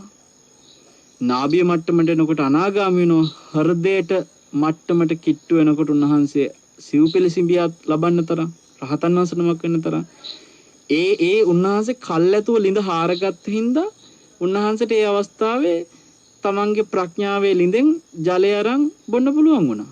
ඒකනේ දැන් කොරෝනා වෙලාවෙත් අපි දකින්න ඕනේ ඔන්න ඕකයි පින්වත්නි. කල්ැතුවම අපි ජීවිතේ හැම වෙලාවෙම සිහියම පුරුදු කරමු. පුළුවන් තරම් හිතම දකිමු. හිතේ හටගන්න මේ ස්වභාවයන් වෙනස් වෙන හැටි දකිමු. හිතේ ස්වභාවයන් දකිනකොට ඔබට පුද්ගලයෙක් පිළිබඳව ඔබ පුද්ගල භාවයකින් ඝන සංඥාවකින් ඇති කරගෙන තියෙන අවිද්‍යාවෙන් මිදෙන්න ඔබට මහා ප්‍රඥාවක් ඇති වෙයි. මේ හේතුන්ගේ ඵලයක් නේද හැම වෙලෙම හටගන්නේ කියලා ඔබ දකි. ඉතින් අපි මේ ප්‍රඥාවෙන් මේ විදිහට සිහියෙන් අපේ හිත හසුරවන්න මේ කාල විපත්තියේ මේ කාලය තුල ඔබට ඒකාන්තයෙන්ම පින්වත්නි හිතනම් ඒ වෙනුවෙන් වෙන් කරගත යුතුමයි. මොකද හේතුව තවත් නම් කාලේ නැහැ කියන එකයි කියන්න තියෙන්නේ. ඔබ ඉන්නේ කොහෙද වෙන්න පුළුවන්. ඔබ කාර්යාල වැඩක වෙන්න පුළුවන්. හැබැයි අපි හැම වෙලාවෙම මොන වැඩේ කරත් හැම මොහොතෙම පුළුවන් තරම් උත්සාහ කළ යුතුයි. ඕනෑම මොහොතක මේ මොහොතේ සිද්ධ වෙන මේ අනතුරට මම මුණ දෙන්න පුළුවන් කියලාම හිතන්න. අපි සමහරලාට ගොඩාක් පරිස්සම් වෙලා ඉන්නව වෙන්න පුළුවන්. හැබැයි මම දැක්ක කොච්චර පරිස්සම් වෙච්ච අය වුණත් යම්කිසි පුංචි අතපසු වීමකින් ආසාදිත වෙලා බොහෝම අමාරුවෙන් විදවන අය, මිය යන අය, අපිත් එකට ඇසුරු කරන බොහෝ දෙනා මිය යනවා. ස්වාමින්වහන්සේලා අපවත් වෙනවා. මේ කාල විපත්තියේ කී දෙනෙක් මැරෙයිද කියන්න දන්නේ. කොච්චර ස්වාමින්වහන්සේලා අපවත් වෙයිද කියන්න දන්නේ. ඔබට මේ බණ ටික කියන මම දැන් බලන්න සමහරලාට ආසාදිත වෙලා පැය 24ක් ඇතුලේ ආදාහනය කරනවා. ඉතින් සමහරලාවට ඊළඟ සිත්නෙත් අසපුවට වඩින්නවත් අපි ඉඳීද කියන්න බැරි තරම් අවිනිශ්චිත කාල විපත්තියක පින්වත්නි මොන විනෝදයක්ද මොන ප්‍රමාදයක්ද කියලා තමයි ඔබට කියන්න තියෙන්නේ. අපි හැම දෙනාම හැකි තරම් උත්සාහ කරමු. අප්‍රමාදීව සිහි පුරුදු කරගෙන විඳීම් දකිමින් හිත පුළුවන් තරම් ඇලෙන ගැටෙන අවස්ථා අඩු කරගෙන පින්වත්නි අපේ හිතේ සිහියෙන්ම අපේ හිතට අවශ්‍ය ශක්තිය දෙමු. ඒ මානසික ශක්තිය ඔබ නොහිතුවට කයටත් ලොකු ප්‍රතිශක්තියක් හදාවි. මනස ධර්මයේ තුල ශක්තිමත් වෙන්න කායිකවත් ඇති වෙන ප්‍රතිශක්තියම සමහර විට ඔබ නිරෝගී වෙන්නත් බලපාවේ. මොකද කයට ප්‍රතිශක්තිය එන්නෙම මානසිකව ශක්තිය තියෙන කෙනාටයි. හැම දිනාටම මේ උතුම් ධර්මය ඔබේ මනසට ප්‍රඥාව නැමැති ඖෂධය ළඟා කරගෙන ධර්මයේ තුල නිරෝගී හිතක් හදාගන්නටම හේතු වාසනා වේවා කියලා ආශිර්වාද කරමින් කාල විපත්තියකදී හිත හසුරවන්න ඕන විදිහ ගැන සාකච්ඡා කරමින් ඔබ හැම දිනාටම මේ කියා දුන්නා උතුම් දහම් පණිවිඩය තුල ඔබේ හිත නිරන්තරයෙන්ම පවතිවා. හිත නිරන්තරයෙන්ම සිහිය තුලම වීරිය තුලම ප්‍රඥාව තුලම පවත්වන්නට ඔබට භාග්‍ය මුදා වේවා කියලා ආශිර්වාද කරනවා. සාදු සාදු සාදු.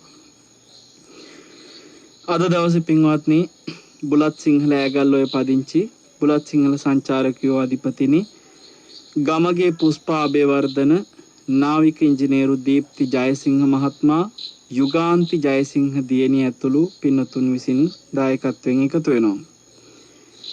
බුලත් සිංහල සංචාරකයෝ නිර්මාතෘ ජී.ඊ. පෙරේරා මුදලාලි මහතා, පාඨශාලාචාරිණී එස්.ඒ. චන්ද්‍රලතා මහත්මිය, වයි.ඒ. ගුණදාස ජයසිංහ මහතා, W.ඒ. දයා ජයසිංහ මහත්මිය ඇතුළු සංසර පින් බලාපොරොත්තු වෙන සියලු ඥාතීන්ටත් අනාගතයේ පින් බලාපොරොත්තු වන සියලු ඥාතීන්ටත් පින් අනුමෝදන්ව සුවපත් වෙත්වා සසර දුකින් මිදෙත්වා කියලා සටහන් කරගෙන තිබෙනවා. ඉතින් ඒ ආකාරයෙන් නම් වශයෙන් සිහිපත් කරපු සියලු මේගේ ඥාතීන්ටත් මේ ලෝකයේ තුරම කොරෝනා වසංගතයෙන් මිය යන සියලුම මේ අහිංසක මිනිසුන්ටත් අපි මේ වෙලාවේ පින් අනුමෝදන් කරමු. අපි හැම දෙනාගේම සංසාරගත සිහිපත් වෙන නොවන සියලු මේගේ ඥාතියොත් මේ පින් බලෙන් පරලොව සැනසෙල්ල සූපත් භාවයෙන්ම ලබත්වා. ඒ හැම දෙනෙකුටම මේ උතුම් පින් බලෙන් පරලොව යහපතම සූපත් භාවයෙන්ම ලැබෙත්වා කියලා කවුරුත් සාදු කියන්නේ. අල්පේ ශාක්‍ය මහේ ශාක්‍ය සියලු දෙවියන්ටත් මේ පින් අයිති වී සසර දුකින් අත් මිදී නිවන් අවබෝධයම ලැබේවා කියලා ප්‍රාර්ථනා කරගෙන තිනවා. දෙවියොත් මේ පින් බලෙන් දෙව්ලොව සැනසෙත්වා සුවපත් වෙත්වා කියලා කවුරුත් සාදු කියන්නේ. ඒ වගේම ගමගේ පුෂ්පා අබේවර්ධන මහත්මියට සහ දීප්ති ජයසිංහ මහත්මයාට දිගාසිරි ලැබමින් නිදුක් නිරෝගී සුවය චිරජීවනයේ ප්‍රාර්ථනා කරන්නටත් සියලු කටයුතු සාර්ථක වීමටත් ධර්මදේශකයන්න් වහන්සේට නිදුක් නිරෝගී සුවය දීර්ඝායුෂ ප්‍රාර්ථනා කරමින් තව තවත් ධර්ම ප්‍රචාරය කරන්නට ශක්තිය ධෛර්ය ලැබේවා කියලා සටහන් කරගෙන තියෙනවා. නෙතෙෆෙම අධිපතිතුමන් ප්‍රධාන කාර්ය මණ්ඩලයට නිත් ශ්‍රවණය කරන පින් සිත් ඇති හැම දෙනාටමත් සකල ලෝකවාසීන්ටත් දෙලොව සුභසිත ශාන්තියම ප්‍රාර්ථනා කරමින් කොරෝනා ලෙඩ දුක් ඉක්මනින්ම මේ රටින් තුරන් වේවා කියලා පතන බවට ඒ පින්වත් ගමගේ පුෂ්පා බේවර්ධන මහත්මියත් දීප්ති ජයසිංහ මහත්මයා සහ යුගාන්ති ජයසිංහ දියණිය ඇතුළු ඒ පින්තුන් විසින් බලාපොරොත්තු වෙනවා දායකත්වයෙන් ඊටාම් ශ්‍රද්ධාවෙන් සහභාගී වෙමින් ඒ ඇති කරගත සියලු සත් ප්‍රාර්ථනාත් ඔබ හැම දෙනාගේම සියලුම සත් ප්‍රාර්ථනාත් මෙත් සිතින් අපි ආශිර්වාද කරනවා සඵල වෙන්නට කියලා හැම දිනෙකටම කායික සුවය මානසික සුවය නිරෝගී සුවය දීර්ඝායුෂම සැලසේවා හැම දිනාටම පරලොව සුගතියටත් උතුම් චතුරාර්ය සත්‍ය අවබෝධයටත් හැම පිනක්ම හේතු වාසනා වෙත්වා කියලා ආශිර්වාද කරනවා සාදු සාදු සාදු ආකාසට්ටා ච බුම්මට්ඨා දේවානාගා මහිද්దికා පුඤ්ඤන්තං අනුමෝදිත්වා චිරං රක්ඛන්තු ශාසනං චිරං රක්ඛන්තු දේශනං චිරං රක්ඛන්තු ත්වං සදාති සාදු සාදු සාදු සෙනසුරාදා සිඩ්නි තසපුවේ ධර්ම දේශනාවයි එලෙස නිමවටපත් උනේ මේ කාල විපත්ති කර කාලයකදී හිත සකසාගත යුතු ආකාරය මම හිතන්නේ කාල විපත්තියට කලින් ඉඳලා හිත හදාගත්ත නම් මේ තත්වයේ තුලදී ඇතිවෙන බැරෑරුම් භාවය කෙලෙස් අපි සමනය කරගන්නට කළමනාකරණය කරගන්නට හැකියාවක් තියෙනවාද කියන වග ඒ දේශනාව අහගෙන ඉන්නකොට ඔබට වැටහෙන්නට ඇති. අපි තවත් ඒ සම්බන්ධ ඉදිරියේදී අපේ ස්වාමීන් වහන්සේගෙන් කරුණු කාරණා අනුශාසනා ලැබමු. සෙනසුරාදා සිටින තසපු ධර්ම සාකච්ඡාවෙන් අපි විරාමයකට යන්න සූදානම් වන මොහොතේ මාර ඔබට සිහිපත් කළා මේ කාල විපත්තිය තාමත් ලංකාවේ රතු අවදානම් කලාපයේ ඉන්න රටක් ලෙසට නම් වෙලා තිබෙන වෙලාවක බොහෝ දිනෙක තාමත් 200කට එහා පැත්තේ පිරිසක් දවසකට මේ යන තත්වයක් තුල ඒ වගේම ආසාදිතයන්ත් බහුල වශයෙන් වාර්තා වෙලා තිබෙන මේ කාලය තුල අපිට පුළුවන් ආකාරයෙන් මේ සියලු දෙනා වෙනුවෙන් අපට පුළුවන් සහයෝගය ලබා දෙමු දායකත්වයේ ලබා දෙමු විශේෂයෙන් මේ අතර ප්‍රධානම දායකත්වය තමයි අපි ආරක්ෂා වෙන එක. අපේ සෞඛ්‍ය ක්‍රමවේදයන්ට අනුගතව මේ රෝගය මට හැදෙන්නට තිබෙන ඉඩකඩ අහුරන්නට පුළුවන්කමක් තිබෙනවා නම් ඒ සඳහා අපි යොමු වෙනවා නම් මේක තමයි ප්‍රධාන දායකත්වය. ඊට එහා ආසාදිත භාවයට පත් වුණු අය වෙනුවෙන් නෙත් රේඩියෝ මේ වන විට ඒ ඔක්සිජන් ඇතුළු අවශ්‍ය කරන උපකරණයන් ලබා දීම සඳහා ක්‍රියා කරමින් සිටිනවා. අපි ඔබට ආරාධනා කරනවා ඒ පිළිබඳව ඔබටත් දායක වෙන්න පුළුවන්. ඒ කටයුතු වෙනුවෙන් දායක වෙන්නට පුළුවන්. ඊට සමගාමීව විශේෂයෙන්ම දැන් ඉදිරියේදී වස් කාලය නිමවටපත් වෙලා එළඹෙන්නේ කටින පුණ්‍යෝත්සවය තියෙන කාලය. නෙත් රේඩියෝවේ කටින මහා පුණ්‍යෝත්සවයත් ඓතිහාසික කූරගලදී පවත්වන්නට අපි කටයුතු සූදානම් කරලා තිබෙන්නේ ඔබත් එක්ක එකතු වෙලා. ඉතින් මේ පරිස්කාර බාර ගැනීමේ කටයුතු වෙනුවෙනුත් ඔබට දර්ශනට කතා කරලා විස්තර දැනගන්න පුළුවන් 0.77 41 51 272 0.77 41 51 272 දුරකථන අංකයට කතා කරන්න කියලා අපි ඔබට සිහිපත් කරනවා. ඒ ආරාධනාවත් කරමින් ධර්මානුශාසනාව සිදු කරන්නට යෙදුණු අපේ පූජනීය වල්පොළ ගෞතම ස්වාමීන් වහන්සේට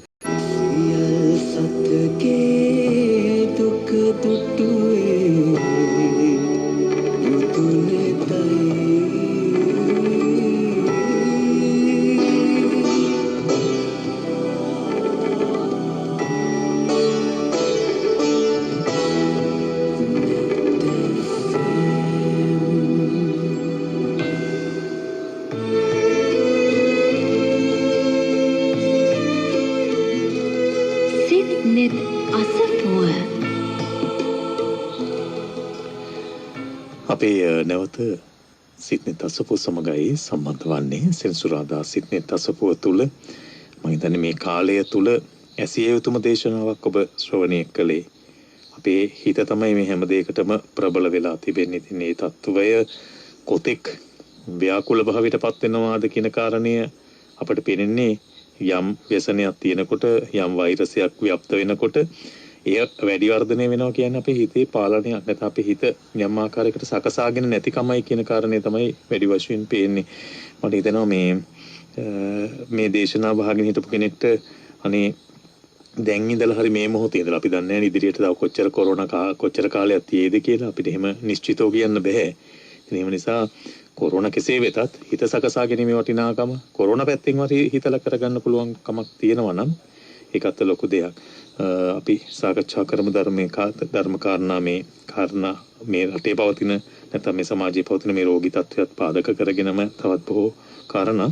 බොහොම ගෞරවයෙන් නැවත වාරයක් සිඩ්නි තසපුව වෙනුවෙන් ධර්ම සාකච්ඡාවට අපේ වල්පොල ගෞතම ස්වාමීන් වහන්සේව පිළිගනු ලබන අවසරයි අපේ හාමුදුරනේ.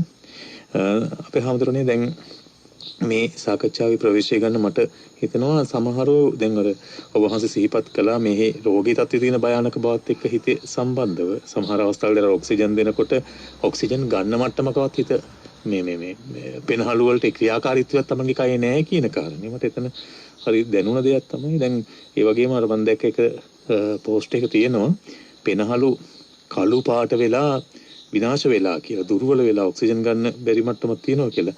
දැන් අපි හඳුනන්නේ එතකොට මේ වගේ තත්වයකට පත් වෙන්නත් ඒ කියන්නේ දැන් අපි රෝගේ පැත්තට දාලා කතා කළොත් එහෙම හේතුව අපිට හැදුන හින්දානේ.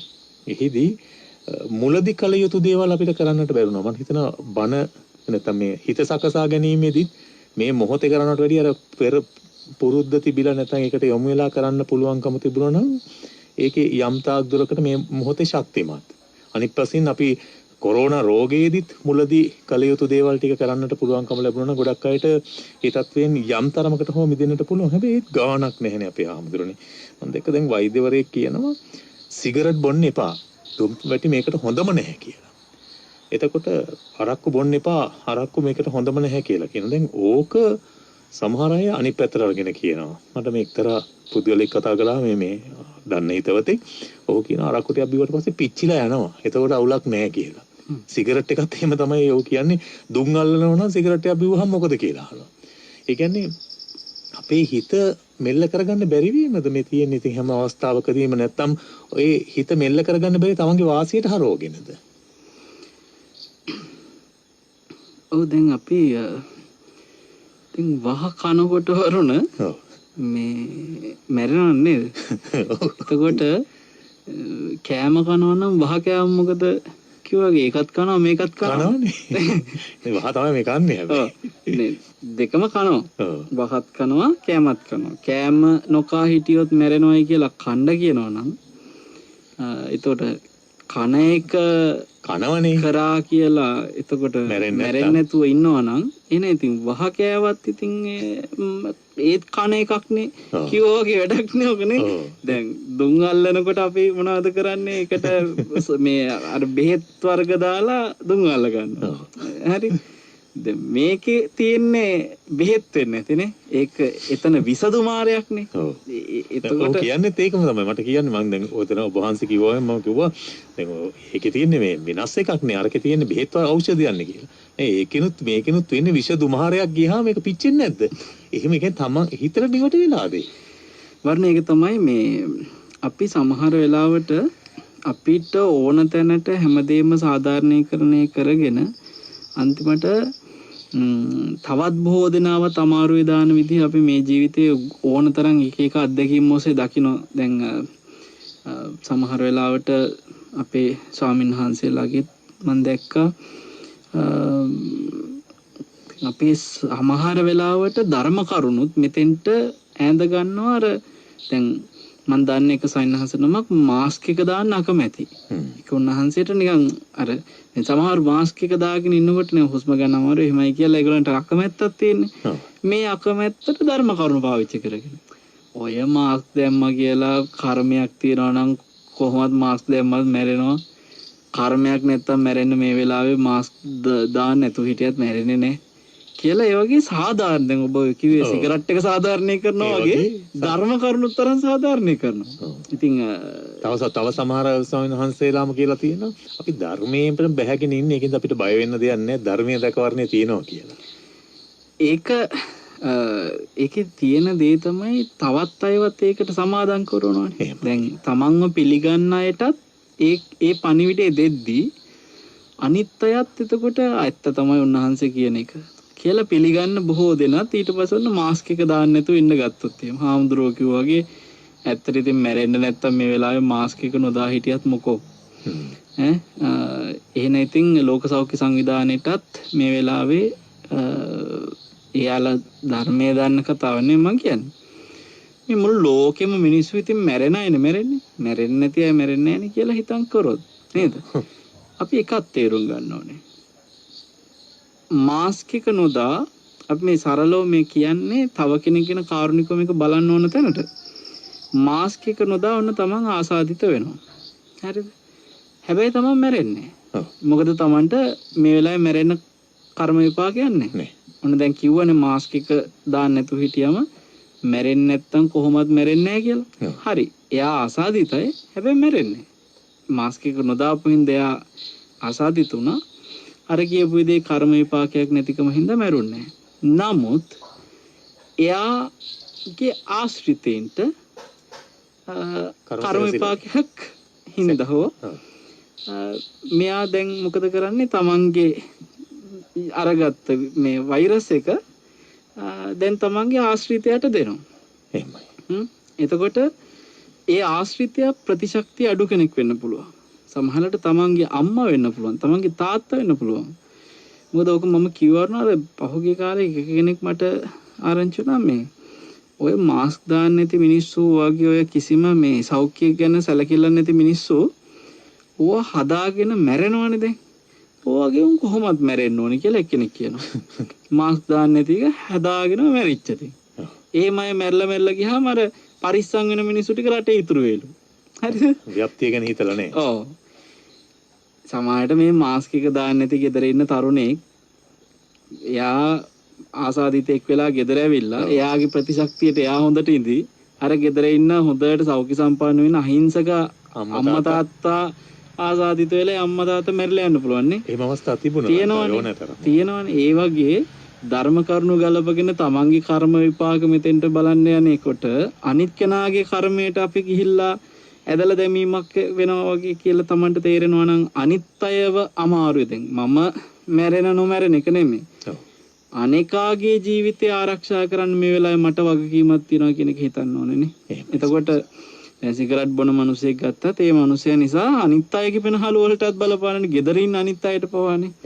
එතකොට මේ වෙලාවේ අපි හැම කෙනෙක්ම තමන්ගේ තියෙන පටු අරමුණු වලට සාධාරණීකරණකම් පැත්තක දාලා මේ වෙලාවේ පොදුවේ අනිකා ගැන හිතන්න. අපි දේශනාව ඇතුළේ අර ස්වාමීන් වහන්සේලා අනිත් ස්වාමීන් වහන්සේලා ගැන හිතපු විදිය කියවනේ සමාධිය වෙනුවෙන් අනිත් වහන්සේලාගේ සමාධිය වෙනුවෙන් නිහඬවම ඒ ගොදුරක් බවට පත් වෙන්න තරම් උන්වහන්සේලා වෙලාවේ පරාර්ථකාමී වෙනවා. මේ මාස්ක් එකක් පොඩ්ඩක් අමාරු වුණත් හරි නිකන් දාඩිය දාන මොනවා හරි කියලා හුස්ම ගන්න අමාරුයි කියලා මොකක් හරි අමාරු නම් මාස්ක් එක දාන එක තමන් පරාර්ථකාමී වෙලා අනිකා වෙනුවෙන් දාන්න පුරුදු වෙන්න ඕනේ. මම හරියට සමහරලාවට මේ කවුරු හරි කෙනෙක් එක්ක කතා කරන අවස්ථාවලදී අපිට මේ කරුණාකරලා මාස්ක් එක දාගන්න කියලා කියපු අවස්ථාව මේ මෑත දවස්වල හරියට තියුණා. එහෙමයි සර්. අමතකුණා. කියලා ඔන්න හොඳට දාගෙන ඇවිල්ලා කතා කරන තැනදීම ගලවනවා. සමහරලාට සාක්කු වලින් ඇදලා ගන්න එතකොට. හරිද? ඉතින් මේ සමහරව දැන් වන්දනා කරනකොට උනත් කවුරු හරි කෙනෙක් හම්බෙලා ළඟටම ඇවිල්ලා වඳිනවා. දැන් මේ දවස්වල ස්වාමීන් වහන්සේ නමකට වන්දනා කරනකොට උනත් එහෙම Tamanට වඳින්න අවස්ථාවක් ඇදෙලා තියෙනවනේ. උන්වහන්සේලා මුණ ගැහිච්ච මොහොතක ටිකක් දුර ඉඳලා වඳින්න. ස්වාමීන් වහන්සේලාගේ වෙන්නේ නේ. ඔව්. සයන්හසලගේ පාද ස්පර්ශ කර වඳින්න එවැනි දේ මේ දවස්වල අවශ්‍ය නැහැ. වගේ හැමතිස්සෙම තමන්ගේ කර්ම විපාක ඕන දෙයක් කරගන්න. හැබැයි අනිත් අය ගැන හිතන්න. අනිත් කෙනා ගැන කාරුණිකව පරාර්ථකාමීව හිතන්න. එහෙම කරනවා නම් ඔබත් පරිස්සම් වෙනවා අනිකත් පරිස්සම් වෙනවා. අපි හඳුන කර්මයට මේ රෝගී තත්වයන් ගලපන්න පුළුවන්ද සයන්හස? මොකද මම දැන් ඔය සමහරව එක දැන් දීප්ත ධම්ම වේදනීය විදිහට එක විදිහකට බලනවා. ඒ විදිහට නැත්තම් නැහැ කර්මය කියන එක පිළිගන්නේ නැහැ. ඊපස්සේ උපපජ්ජ වේදනී හරි එහෙම එකින් එක වෙන් කරලා බලන්නේ නැහැ. එක තැනක විතරක් බලලා එහෙමනම් මේ කර්මයකටත් මේක ගලපන්න බැහැයි කියන. මම ඔබ වහන්සේගෙන් අහන්නේ පොදුවේ මේ වගේ වසංගත තත්ත්වයක් කර්මයක ගලපන්න පුළුවන්කමක් තියෙනවද? දැන් වර්ණ මේකේ අපිට පේනවා මේ සමහරු එකම ස්වභාවයකින් එකට මැරෙනවා. අද හරි අපුරු දෙයක් වුණා මේ අපි මම වර්ණට කිව්වා අපි දේශනාව පටන් ගන්න පෙර තන්තිරිමලේ නායක සයන්හන්සේ අද මුණ ගැහෙන අපි වැඩියා අපේ අනුරාධපුර පිච්චෝද්‍යානයේ කටයුතු ගැන සාකච්ඡා කරන්න උන්වහන්සේලාගේ ආශිර්වාද ලබා ගන්න. අද උදෑසන. එහෙමයි. තන්තිරිමලේ ඉඳලා එනකොට ওই තන්තිරිමලේ තදාසන්න වැව් 80 ගාණක් තියෙනවා වරුණ. ඔව්. එතකොට මේ එක වැවක අර මුහුදේ වගේ මිනිස්සු පීලියට වැවේ බැහැගෙන දැලක් දාගෙන මාළු අල්ලනවා. මම හිතන්නේ මිනිස්සු 20ක් 30ක් දැල අල්ලගෙන ඉන්නවා දෙපැත්තෙන්. මේ පැත්තෙන් පොයිලියයි දැල එහා පැත්තෙන් පෙලියයි වැවේ බැහැගෙන. බැහැලා කට්ටිය දැල වතුරට දාලා අල්ලගෙන හරි දැන් කියලා කට්ටියකට උස්සනවා. අපිට දැන් වාහනේ යන ගමන් පේනවා. මගේ රියදුරු මහත්තයා ඒක දැකලා මයෙන් අහනවා සයින්හන්ස එකටම කර්ම කරනවා ඔය විදියට නේද වෙන්නේ නැති නේද එකටම විපාක ගෙවන්නේ කියලා. හරියට නේ ඔය සුනාමි වලට කට්ටිය එකට ගහන් යනවා වගේ කියලා. එයා මට ඒක දැකලා දැන් අර සිද්ධිය දැන් වැව්වල සාමාන්‍යයෙන් ඔය මේ ඔබ දැකලා ඉතින් බෝට්ටුවක ගිහිල්ලා ඔහොමනේ මාළු අල්ලන්නේ එක එක විදියට. ගොඩක් දාලා අල්ලනවා අඩුයිනේ මේ මාදල් වගේ එලලා. ඔව් මුහුදේ වගේ. මේකේ මේ මහා පිරිසක් වැවේ බැහැගෙන. ඒ මිනිස්සු අවංකව මේ පැතිවල මේ දවස්වල මිනිසුන්ගේ ජීවත් වීමේ ආර්ථික අපහසුතාවය තුළ ඔවුන්ට තියෙන විසඳුම වෙන්නේ නැති එක. හැබැයි මොවුන් ඔක්කොම එකට එකතු වෙලා කර්මයක් කරනවා. දැන් ඔය මාළු ගොඩට ආවට පස්සේ මොකද වෙන්නේ වරුණ? මෙයාලට හුස්ම ගන්න බැරුව මාළුවා දඟලලා මැරෙනවා. එතකොට මේ මාළු ටිකත් එක රොත්තට මේ වගේ හුස්ම ගන්න බැරුව මෙහෙම දඟලලා මැරිලා යද්දී ඒකට කරගහපු කට්ටියක් එකට එකතු වෙලා කර්මයක් රැස් කරනවා. මේ කණ්ඩායමටම සමාන විදිහට මේ විපාක සමානලට අපි නොහිතුවට ආත්ම ගණන් එකට ලැබෙන්න පුළුවන්. මොකද බුද්ධ කාලේ වගේ සිද්ධි තියෙනවා. අර එක ස්වාමීන් වහන්සේලා 7 නමක් ඔබට මතක ඇති ඒ එදා ආත්මෙදී මේ 7 නම තරුණයෝ විදියට ඔය ළමා කාලේ සෙල්ලම් කරද්දී ඔබ තලගොයෙක්ව උඹහකට ගියපු වෙලාවේ ගලක් රිංගවුවා තලගොයාට එළියට එන්න බැරි වෙන්න පොඩ විහිළුවට වගේ. එතකොට මේ මෙයාලා ගොපල්ලු ළමයි අර හවස ඉතින් ගවයොත් අරගෙන ගියා. ඒගොල්ලෝ පහුවදා වෙන දිහාකටනේ ගවයෝ සාමාන්‍යයෙන් දැන් අද කාපු ප්‍රදේශෙ නෙමෙයි වෙන දිහාකටනේ අරන් යන්නේ. අර කමතකුණ අර ගලක් රිංගෙව්වන කියලා. සාමාන්‍යයෙන් යාලා ආපහු ඒ ප්‍රදේශෙට එන්නේ ටිකක් දවස් ගිහිල්ලා. දවස් 7කට විතර පස්සේ තමයි ආවේ අර හුඹහ තියෙන පැත්තට හරකුත් අරගෙන කන්න දෙන්නේ. ගල දැක්ක හුඹහේ ඔබලා තියෙනවා. එතකොට තමයි 7 දෙනාට මතක් වුණේ එදා තලගොයා ඇතුළේ හිටිය වෙලාවේ අපි මේක විහිළුවට දැම්මේ ගැහුවේ අපිට අමතකුණානේ මේක ගලවන්න කියලා. තලගොයා ඒ ගල ගලවනකොට මැරිලා නැහැ. හැබැයි තලගොයා සම්පූර්ණ ඇටකටු පෑදිලා හාමතේ ඒ මේ හුඹහ ඇතුලේ දවස් 7ක් වේදනාව විඳලා තියෙනවා දුක් විඳලා තියෙනවා. ආත්ම ගණන් මේ 7 නමට එකටම විඳ එන්න උනා. ඔබ අහලා ඇති මේ සිද්ධියේ විපාකයක් විදිහට බුද්ධ ශාසනය පවතින කාලෙත් මේ සයින්හන්සලා 7 නමක් විදිහට මේ ගොපළු ළමයි 7 දෙනා එදා ඉපදිලා හිටියේ. එහෙමයි. මේ හාමුදුරුවෝ 7 නම ආගන්තුකෝ වැඩි ආරණ්‍ය සේනාසනයක ගල්ලෙනක් ලොකු ගල්ලෙනක්. ඒ ලෙන ඇතුළ 7 නමට මෙදා රාත්‍රී නවාතන් ලැබිලා මේ ගල්ලෙන ඉස්සරහට ගලක් වැටිලා හිර වෙලා මේ ගල ඉවත් කරගන්නම බෑ. ඒ ස්වභාවිකව වැටෙන ගලක්. ස්වභාවිකව වැටෙනවා. එතකොට දවස් 7ක් ගියපු තැන තමයි මේක නිකම්ම ඉවත් වෙනවා. ඒ ගල පෙරලිලා යනවා. දවස් 7ක් තිස්සේ ඇතුළේ නිරහරයි. එතකොට මේ කණ්ඩායම් හැදිලා එකට එකතු වෙලා පව් කරලා. ඒ සාමාවතීත් එක්ක හිටපු 500 දෙනාගෙත් බලන්නකෝ 500ම එකට එකතු වෙලා කරපු කර්මය. එහෙමයි. 500 දෙනාටම එකට පිච්චි මැරෙන්න සිද්ධ වුණා. එතකොට මේ වගේ 100 ගණන් 1000 ගණන් මිනිස්සු එකතු වෙලා කරන පව් තියෙනවා. දැන් සමහරලාට ඔය සමාගම් වල එහෙම බලන්න මේ අකුසල කර්ම විදිහට කෙරෙන ආදායම් ලබන සමාගම් තියෙනවානේ. ඒ වගේ සමාගම් වල සමහරලාට වරුණ මේ ඒ යම් නිෂ්පාදනයක් වෙන්න පුළුවන්. තව කෙනෙකුට අහිත පිණිස හේතු වෙන. ඒ නිෂ්පාදනයට පරේෂණ කරන අය. ඒ නිෂ්පාදනයට අවශ්‍ය කරන ආයෝජනය කරන අය.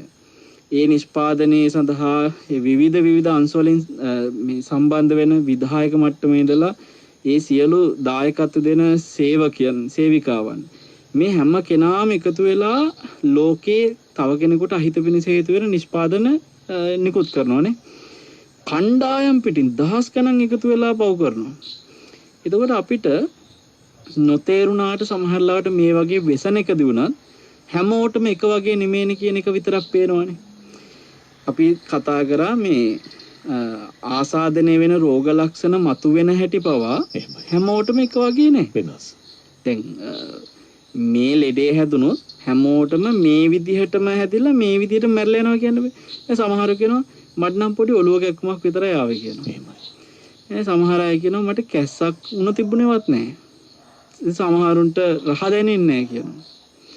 එතකොට ගඳ සුවඳ දැනෙන්නේ නැහැ කියනවා. දැන් එහෙම කියන එක අපේ දරුවෙක් මට කියන සන්නහස දැන් මාසයකටත් වැඩි කාලයක් තිස්සේ මැටි කනවා වගේ. කිසි මටත් නේ ඒකන අහන්න තිබුණා මගෙත් හිතවතෙක් කිව්වොත් වගේ දැන් ඔය කොරෝනා හැදිච්ච ආසාදිත තාමත් ඔහු ආසාදිතයි. ඔය කියනවා මේ කෑවට අර ජීවත් වෙන්න ඕන නිසා කෑව මිසක් ඒවේ රසක් දැනුමක් නැහැ කියලා. හැබැයි ඔකන්න එතන ගාවන රහතන් වහන්සේට. ඔහු කියන රහතන් වහන්සේලාටත් එහෙම වෙන්නේ නැති කියලා. ඒ දෙකත් නෑ ඒක සම්පූර්ණ වැරදි. ඒ කියන්නේ රහතන් වහන්සේ රස දුරු කරලා නෑ. රහතන් වහන්සේ රසට තියෙන ඇල්ම දුරු කරලා. එහෙමයි. දැන් මෙතන මොහු කන්නේ බය එක මැරෙයි කියන බයට කන්නේ. ඔව්. රහතන් වහන්සේ රසය කෙරෙහි තියෙන උපාදානයෙන් මිදුණා මිසක් රසයෙන් මිදුණා නෙමෙයි. දිවට රසය යනු ඇහැට රූපයසේ. ඇහැට රූපය, කනට මොකද්ද? ශබ්දය, නහයට ගඳ සුවඳ, දිවට රස, කයට පහස. ඒතර රහතන් වහන්සේට දිවට රස නැහැ කියනවනම් ඇහැටත් මොනව නැති වෙන්න ඕනේද? රූප නැති වෙන්න ඕනේ. කනට ශබ්ද හෙන්නේ නැති වෙන්න ඕනේ. නහයට ගඳ සුවඳ දැනෙන්නේ නැති වෙන්න ඕනේ. ඒ වගේ දිවට රහ දැනෙන්නේ නැති වෙන්න ඕනේ. කයට පහස දැනෙන්නේ නැති වෙන්න ඕනේ. උන්වහන්සේට මොකද්ද ලෙඩක් ඇතිලා. රහත් වෙනවා කියන්නේ එහෙම ලෙඩෙක් වෙනවා කියන එක නෙමෙයි. හොඳට ඇහැට රූප පේනවා. ගැන ක්ෂණ සම්පත්තිය නැහැ කියන එක එතකොට වෙන්නේ. රූපේ හැට පේනවා, ඇලෙන්නෙත් නැහැ, ගැටෙන්නෙත් නැහැ. කනට සද්ද ඇහෙනවා, ඇලෙන්නෙත් නැහැ, ගැටෙන්නෙත් නැහැ. එහෙම නැතුව ආබාධිතෙක් වෙන්නේ නැහැ. දැන් ඕක ආබාධයක්. එහෙමයි. මෙතන කොරෝනා වෙසෙනේදී තියෙන එක ආබාධය. ඒතකොට අපිට නොතේරෙනාට මේ ඒ රහ දැනෙන්නේ නැති, ගඳ සුවඳ දැනෙන්නේ නැති තැනදී උනත් යම් කිසි දුකක් ඒක. හරි. මට මම දන්නේ එක්තරා දරුවෙක් කියනවා සයන්හන්ස මේ දැන් මම මේ මොනවා හරි දෙයක් හම්බුනාට පස්සේ මේක මේ රහද නැද්ද කියලා අහන්නේ ගෙදර ඉන්න අනිත් අයගෙන්. ඒක මොකද්ද කියලා. මැටි වගේ නිකන් කිසි දෙයක් නැහැ. ගඳක් දැනෙන්නේ සුවඳක් දැනෙන්නේවත් නැහැ රහතිය. එතකොට ඒක අපිට තේරෙනවා මොනවා හරි සමහරවිට අපිට නොතේරුණාට යම් කර්ම විපාකයක් වෙන්න පුළුවන්.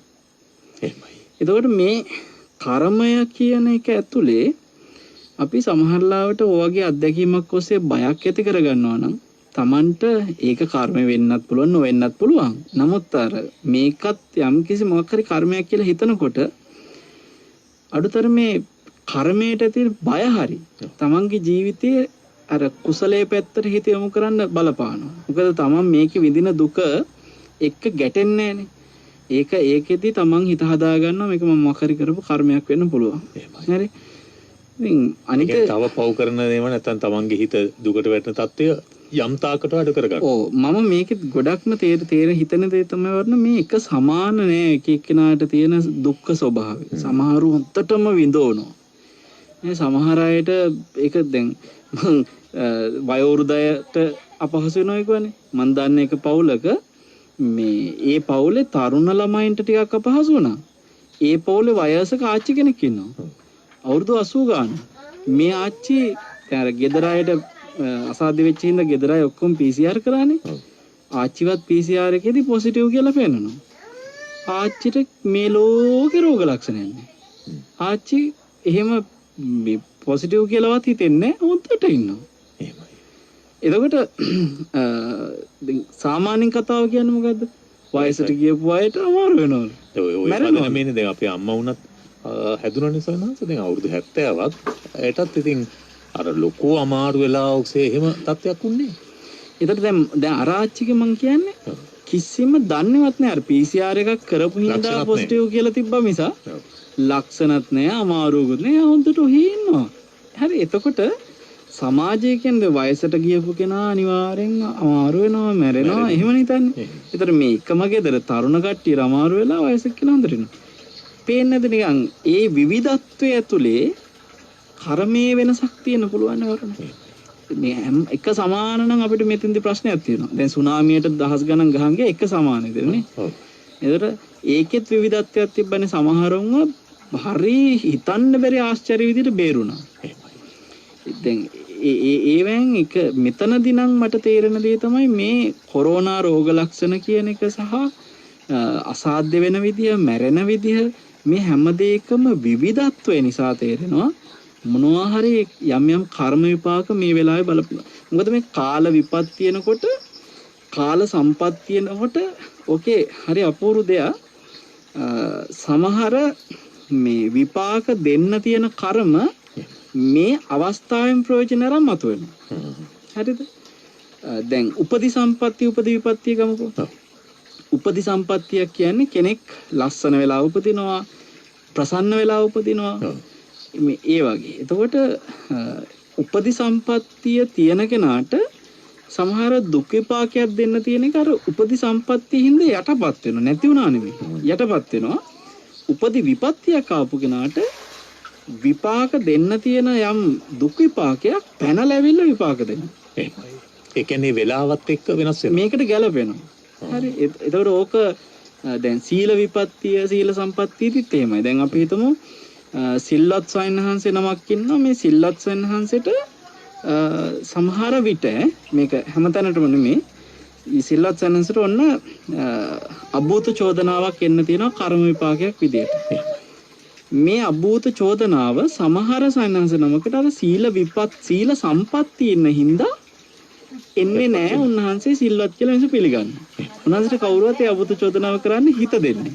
ඒ කියන්නේ කර්මේ තියෙනවා යටින් මතුවෙන්නේ නැහැ. මොකක් හින්දාද? සීල සම්පත්තිය නිසා. සමහරවිට සීල විපත්ති ඉන්නවා. උන්වහන්සේ වැරද්ද කරලා නැහැ. උන්වහන්සේ හැබැයි සීල විපත්ති ශික්ෂාපද බිඳ ගන්න කෙනෙක්. ඒ සීල විපත්ති හින්දා උන්වහන්සේට අර අභූත චෝදනාවක් එන්න තියෙන කර්ම විපාකේ පැනලා මතුවලා ආවිල්ලා විපාක දෙනවා. එහෙම මේ කර්මයේ අර විපත්ති සම්පත්ති වලට අනුව වෙනස් වෙන ස්වභාවයක් තියෙනවා. ඒතකොට මේ කාල විපත්තියක් නෙමේක. මේ කාල විපත්තිය වරුණ යම්කිසි කර්ම විපාකයක් මේ කොරෝනා රෝග ලක්ෂණ කාලේ මේ කාල විපත්තියෙන් හරියට අපිට ඔක කියවොත් සරලව කිව්වොත් කර්මය අවස්ථාවෙන් ප්‍රයෝජන ගන්නවා කියන එකයි මේ මෙච්චර කියන්නේ. ඒ කියන්නේ දැන් ඒක දිහා බලලා යම් කෙනෙක් කිව්වොත් මේවා කර්මයට අදාළ නැහැ. එහෙනම් හැමෝම මැරෙන්න ඕන හැදෙන. එහෙම කියන මතයට ආවොත් ඒවනම් හැමෝම බේරෙන්න ඕන එහෙම આવොත් වැරදියක්. එතෙන්ද මම කියන්නේ මේ කර්මය තියෙන එක යටපත් වෙලා තීච්චේවා මතුවෙන්න මේ කාල විපත්තියෙන් කර්මයේ විසින් මේ කාල විපත්තිය පාවිච්චි කරනවා. පාවිච්චි කරලා එයා යාගේ වැඩේ කරනවා. එයාගේ විපාකේ ටක් ගාලා අවස්ථාව ආව මේ තැටිය රත් වෙච්ච වෙලාවේ රොටිය පුච්චනවා වගේ සමහර දුක් විපාක දෙන්න තියෙන කර්ම ටක් ගාලා මේ කොරෝනා කියන තැටිය රත් වෙච්ච වෙලාවේ ඉක්මනට ඇවිල්ලා රොටිය පුච්චලා මෙයාට විපාකේ දෙනවා. හරි. එතකොට මේ කාල සම්පත්තියේදී ඒ වගේ විපාක දෙන්න තියෙන අවස්ථා තැටිය රත් වෙලා නැති හින්දා මේ රොටිය පුච්ච ගන්න බැරුව බලාගෙන ඉන්නවා අවස්ථාවක් එනකම්. එවැනි කර්ම විපාක තියෙනවා. ඒකින්දත් පරිස්සම් වෙන්න ඕනි කියලාත් කියනවා. මම හිතන්නේ හොඳම දේ තමයි ඉතින් ඒ වගේ අපි එහෙම හිතන් පුරුදු වුණොත් එම් සමහරව නැත්තම් එක පැත්තකටයි වැටෙන්නේ. එක පැත්තකට වැටෙන්නේ නැතුව ඒ වෙලාවට අනුචිතව යම් දෙයක් වේවි කියන නැත්තම් කර්ම විපාකයක් හෝ එහෙම දැන් සාහනස දැන් ඔය අපි දකින්නනේ ග්‍රහ බලපෑම් ගැන කියනවනේ. එතනදිත් ඔය වගේමද වෙන්නේ? සමහරු කියනවා මේ කාලේ රාෂ්ටකයක් තියෙනවා. ඒ කාලේ පරිස්සම් වෙන්න කියලා. හැබැයි ඉතින් අපිට බැලුමටත් එහෙම පේන අවස්ථා තිබෙනවා. එතකොට එහෙම වෙන්න පුළුවන්ද? ඒ කියන්නේ ලෝක ස්වභාවයක් නැත්නම් ලෝක විශ්වයේම එකම නීතියක් නම් ක්‍රියාත්මක වෙන්නේ ලෝකේම එකම න්‍යායකට නම් සත්‍ය කියලා එකම දෙයක් නම් තියෙන එකම විදිහට ක්‍රියාත්මක වෙන්නේ. ඔය දැන් ඔය කියන්නේ ලස්සන උපමාවක් කියනවා මේ වහිනවා. වැස්සට කෙනෙකුට තෙමෙන්න ඒ වැස්ස එක්ක තෙමෙන්න එයාට තියෙන අවස්ථාව දැන් මේ තෙමෙන්න හේතුවක් මේ වැස්ස. ඔව්. හැබැයි එයා කුඩයක් කියලා යනවා කියනවා. ඉතින් කුඩේ යලන් යනකොට ඒ කුඩේ හෙලගත්ත හින්දා අර වැස්ස වහිනවා. ඒක වෙනවා. නමුත් මේ කුඩේ හින්දා එයාව තෙමෙන්නේ නැති වෙනවා. ඒ වගේ දැන් ඔය නක්ෂත්‍රකරු ගන්න උපමාවක් ඕක. ඕගොල්ලන්ට මේ වෙලාවේ ඒ රාෂ්ටකයක් තියෙනවා. ඕගොල්ලන්ට මේ වෙලාවේ අපලයක් තියෙනවා. වා හොඳට සිල්වත් වෙන්න නක්ෂත්‍රකරුවා හෝ කවුරු හෝ කියපු හින්දා මේ රාෂ්ටකින්ද සිල්වත් වෙන බුද්ධ වචනේ නම් තියෙන්නේ. බුද්ධ වචනේ තියෙන සීලය ආරක්ෂා කරන්නේ නිවන පිණිස. නමුත් දැන් සාමාන්‍ය මිනිස්සෙක් අඩුතරමේ මෙහෙම කියන හින්දා හෝ කරලා සුගතිය හරියයිනේ. ඒක හරියටෙන්දී මේ හිත හදා ගන්න පුළුවන්. එතකොට මේ දැන් බොන මිනිස්සුන්ට කියනවා පුළුවන් නම් මේ දවස්වල ඔයාලට ලොකු මාරකයක් තියෙනවා. මේ මාසයක් යනකම් බොන්න නැතුව ඉන්න. ඔයාව මේ මාරකෙන් බේරෙනවා කියලා ඔන්න දැන් කියනවා නිකන් උදාහරණයකට මම කියන්නේ. ඒක නිකන් හරියට අර වැස්ස නැමැති මාරකයෙන් මෙයා නොබී සිටීම කියන කුඩේ හෙලගත්ත හින්දා බේරුණා වගේ දෙයක් නේ. එහෙම දේ වෙනවා. ඒ කියන්නේ ඒක තමයි ඉස්සෙල්ලා මම ඔය විපත්තිකර කාලවල වෙනස ගැනත් කිව්වේ. දැන් සමහර වෙලාවට කෙනෙකුට හිතෙන්න පුළුවන් කර්මයක් නිශ්චිත වෙලාවෙම විපාකයේ දෙන්න බැඳිලා ඉන්නවා කියලා. එහෙම වෙන්න පුළුවන්. පැහැදිලිව සමහර කර්ම තියෙනවා යම් යම් දෙයින් යටපත් වෙන. ඇතැම් කුසලයක් හින්දා අකුසලයට යටපත් වෙන තැන් තියෙනවා. ඒ වගේම යම් අකුසලයක් හින්දා කුසලයට යටපත් වෙන තැන් තියෙනවා. මේ යටපත් වීම හින්දා අපි තේරුම් ගන්න ඕනේ ඔබට යම් දෝෂ තියෙනවා නම් දැන් මිනිස්සු හිතනවා මට හරියට ඒ රාෂ්ටක හරියට ප්‍රශ්න හරියට දුක් තියෙනවා. හරියට අපල තියෙනවා. ඒ ඔය මිනිස්සුගේ වචන අපි ඉතින් ඒවා මම ඔය සාමාන්‍යයෙන් ඒ රාෂ්ටක අපල ඔය වචන පාවිච්චි කරන්න කැමති නැහැ. මිනිස්සු හරිය බෙලහීන වෙච්ච වචන ටිකක් වරුණ. ඔව්.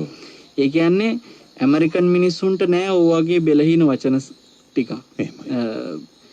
ඔය ඕස්ට්‍රේලියාවේ ජපානයේ යුරෝප රටවල මිනිස්සුන්ට ඔය වගේ බෙලහීන වචන ටිකක් නෑ. අපල ඒ රාෂ්ටක කාට හරි පවර්ලා ගැලවෙන්න බලන්නේ. කවුරු කොඩි වින කරලා නේද? දැන් සුද්ධෝ ඔබ දැකලා තියෙනවද වරුණ මේ මොකක් හරි බිස්නස් එකක් කඩාවැටෙන මොන හරනහම මේ තුමගන්දිය කියලා පැලක් තියන්නේ නෑ. අල්ලපු ගෙදර මිනිහා කොඩි විනයක් කරලාද කියලා හිතන්නේ නෑනේ. මෙහි අපිට හරි ප්‍රශ්න බෙලහීන ප්‍රශ්න. ඒ නිසා මම ඔය ප්‍රශ්න මිනිසුන්ගේ ඔළුවේ තියාගෙන ඉන්න එක සම්බන්ධව මගේ කිසිම ප්‍රියක් නෑ. හැබැයි මම කියන්නේ දැන් ඔබට එහෙම බය තියෙනවනම් හරි මට මේ දවස්වල මෙහෙම ඒ රාෂ්ට්‍රක ඇති මේවා ඇති අරවා ඇති කියලා බය තියෙනවනම් ඔබ අනිවාර්යයෙන්ම සීල සම්පත්තියට එන්න. ඔබ සීල සම්පත්තියට ආවම එතන කුසලයේ විසින් ඔබ අර අකුසලයටපත් කරනවා. ඒක හරි ප්‍රයෝජනෙට ගන්න. හරියට. ඒක ප්‍රයෝජනෙට ගන්න. එතකොට නැත්නම් ඒකටම ඇලිලා ගැටිලා ඒකත් එක්කම හිත එහෙම විනාශ වෙන්න ඕනේ නැහැ. දැන් අර මම දැක්කා මේ අපේ ගලිගම ඥානදීප ස්වාමීන් වහන්සේත් හරි අපූර්ව කාරණාවක් කියලා තියෙනවා. උන්වහන්සේගේ ඔය මේ එක්තරා මේ අකුසල කියන්නේ අර මේ රෝග කීපයක් හින්දා උන්වහන්සේට ස්වභාවය තිබුණානේ. ඒ දුක්ඛ වේදනාව උන්වහන්සේ යටපත් කරගන්න ගිලානෝපස්ථාන කිරීමෙන් උන්වහන්සේට ඒකේ සම්පූර්ණ සුවය ලැබුණා කියලා. එතකොට එතෙන්දිත් වෙලා තියෙන්නේ අර කුසලයක් විසින් අකුසලයක් යටපත් කරනවා. ඒක කරන්න පුළුවන්. හැබැයි සමහරවිට ඒ අකුසල නැති වෙනව නෙමෙයි යටපත් කරතේ. ඉතින් ඒ හින්දා හොඳම දේ තමයි ඔබට හිතෙනවා නම් ඊ රාෂ්ටක අපල දුක් අරවා මේවා කොඩි වෙන කරලා අරක මේක කියලා ඒවැදී ඔබ හැම තිස්සෙම මේ කාරණා දෙකක්. එකක් තමයි මෛත්‍රිය, අනිත් එක තමයි සීලය. මේ දෙක හරිය ප්‍රබලයි. ඔය මෛත්‍රිය තියෙන කෙනා සමහරවිට දැන් කොඩි වෙන කරලා කියලා මිනිස්සු කියන්නේ මේ එක බන්ධනනේ. අමනුෂ්‍ය බන්ධන. අමනුෂ්‍ය බන්ධන වලින් දුකක් මිනිස්සෙකුට ඇති කරනවා කියන එක ඇති වෙන්නේ ද්වේෂය ඇති කෙනෙකුට මිසක් මෛත්‍රිය ඇති කෙනෙකුට නෙමෙයි. අමනුෂ්‍යයෙන් Tamanට පීඩාවක් වෙන්නේ මෛත්‍රියෙන් ඉන්න කෙනාට නෙමෙයි. ද්වේෂය ඇති කෙනා. ද්වේෂය තියෙන කෙනාට. ඒක හිඩසක්. ද්වේෂය කියන්නේ වරුණ අමනුෂ්‍යයෙකුට රින්ගන්න හිඩසක්. එහෙමයි. එතකොට අපි හිතමු කවුරු හරි කොඩි වෙන කියන වචනයෙන් මිනිස්සු කියන දේ ඒ කියන්නේ අමනුෂ්‍යයෙන් යම්කිසි බලපෑමක් කරන්න තමන්ගේ පැත්තට එවනවා. එහෙමයි. තමන් මෛත්‍රිය නැහැ. තමන්ගේ හිතේ තියෙන ද්වේෂය. දැන් ඔය කොඩි වෙන කරා කියලා හිතන මිනිස්සු ඉන්නේම ද්වේෂෙන්නේ වරන. ඔව්. අල්ලපු ගෙදර එකම මොකක් හරි කරලා ඇති මට. ඒ තරහෙම්මනේ. මගේ දිහා බැලුවෙත් මෙහෙමයි. ඒ තරහම හිඩසක් වෙනවා අමනුෂ්‍යයට රින්ගන්න. හරි. ඒකෙදි හරි අපූර්ව උපමාවක් බුදුරජාණන් වහන්සේ පෙන්නනවා. මෛත්‍රිය හරියට කිනිස්සක් වගේ. දැන් මේ කිනිස්ස නැමැති මෛත්‍රියේ සිත හසුරන කෙනා එයා කිනිස්සක් වගේ වුණාම අර දැන් කොඩි විනය කරපු මිනිසයා කියලා කියන කෙනා අමනුෂ්‍යයෙක් දැන් ඉවරවනේ. එහෙමයි. ඉව්වා කියමුකෝ. හරිද? දැන් මිනිසුන්ගේ තියෙන මානසිකත්වයට යම උත්තර දෙන්න. එතකොට දැන් ඒ කොඩි විනයක් කරා කියලා හිතන විදිහට දැන් ඔන්න අමනුෂ්‍යයෙක් එනවා නම් මේ අමනුෂ්‍ය හරියට අර කිනිස්ස අල්ලන අත වගේ. අතින් මෙහෙම තද කරලා කිනිස්ස අල්ලනවා. කැපෙනවා. කිනිස්සට හානියක් වෙනවද අතට හානියක් වෙනවද? අතට හානියක් වෙනවා. කවදාකවත් කිනිස්සට හානියක් වෙන්නේ නැහැ නේ වරුණ. දෙපැත්තෙම කැපෙනවා. අන්නේ කැපෙන අත වගේ තමයි අමනුෂ්‍යයා. ඒතකොට කොඩි විනයට බැඳිච්ච යම්කිසි අමනුෂ්‍යයෙක් Tamanට එනකොට Taman හොඳට මෙත්සිත පතුරන කෙනෙක් නම් අර අමනුෂ්‍යයා දැවෙනවා අමනුෂ්‍යයාම විනාශ වෙනවා මිස Tamanට කිසි හානියක් වෙන්නේ නැහැ. ඉතින් ඒ හින්දා මට කියන්න තියෙන්නේ අපල ඒ රාෂ්ටක කොඩි විනා නම්මනම් වලදී Taman සිල්වත් නම් Taman මෛත්‍රිය තුළ හිත හසුරවන්න දක්ෂ නම් ඔය කිසිම කරදරයකින් Tamanව අපහසුතාවයටපත් කරන්න බෑ. දැන් ඔය ඒ රාෂ්ටක කියන කතන්දරවල මටත් ඔය කිව්වා එක්කෙනෙක් ඔබ වහන්සේට දැන් අවුරුදු ගානක ඉඳලා ඔබ වහන්සේට ඒ රාෂ්ටක 3ක් තියෙනවා එක එකට. හරිද? වරුණ ඔය ඒ රාෂ්ටක තියෙනවා කියන කාලේ තමයි අපි මේ මිනිසුන්ට ධර්මයේ කියා දෙමින් මේ ධර්ම ප්‍රචාරක කටයුතු තුළ මේ රටේ බොහෝ දෙනාට යහපතක් සිදු කරමින් මේ සේවාවන් සිදු කරේ. එතකොට මේ අපි ධර්මයේ අන් අයට කියා දෙන තැන තව කෙනෙක්ව කුසලයට යොමු කරන තැන. ඒතර අපි තුල පුණ්‍ය ගංගා රැස් වෙනවා. කුසල ගංගා රැස් වෙනවා. ඔය කියන ඉරාෂ්ටක 3 නෙමෙයි 30 40 ආවත් මොනවා වෙලා ආවත් ඒ කිසි අවස්ථාවක ඒ මිනිස්යාව විනාශ කරන්න බෑ. නිසා සීලයයි මෛත්‍රියයි මෙන්න මේ දෙක පුළුවන් තරම් තමන්ගේ ජීවිතේ තමන් බෙලහීන වෙලා ඉන්නවා නම් මට ප්‍රශ්න එන්නේ අරවා හින්ද මේවා හින්ද කියලා ඔය දෙක ආයුධ දෙකක් කරගන්න. ඉතින් මම හිතන්නේ මේ හැම දෙයකම එතකොට බලනකොට අග තියෙන්නේ හිත තමයි නේද සවන්නස්. හිත දැන් අර ඉස්සෙල්ලා කතාවේ දැන් වෛද්‍යවරු කියනවා සිගරට් බොන්න එපා මේක මේ වෙලාවේ මේ කොරෝනා රෝගියට මේ පෙනහළු පරිස්සම් කරගන්න ඕනේ මේකට මේ හොඳ නැහැ කියනවනේ. එතකොට දැන් ඒක නොකර ඉන්නකොට ඒක සීල සම්පත්තියක් වෙනවා. සීල සම්පත්තියෙන් යුක්ත මිනිසයා මරුණත් ඒ මිනිසයා සුගතියි.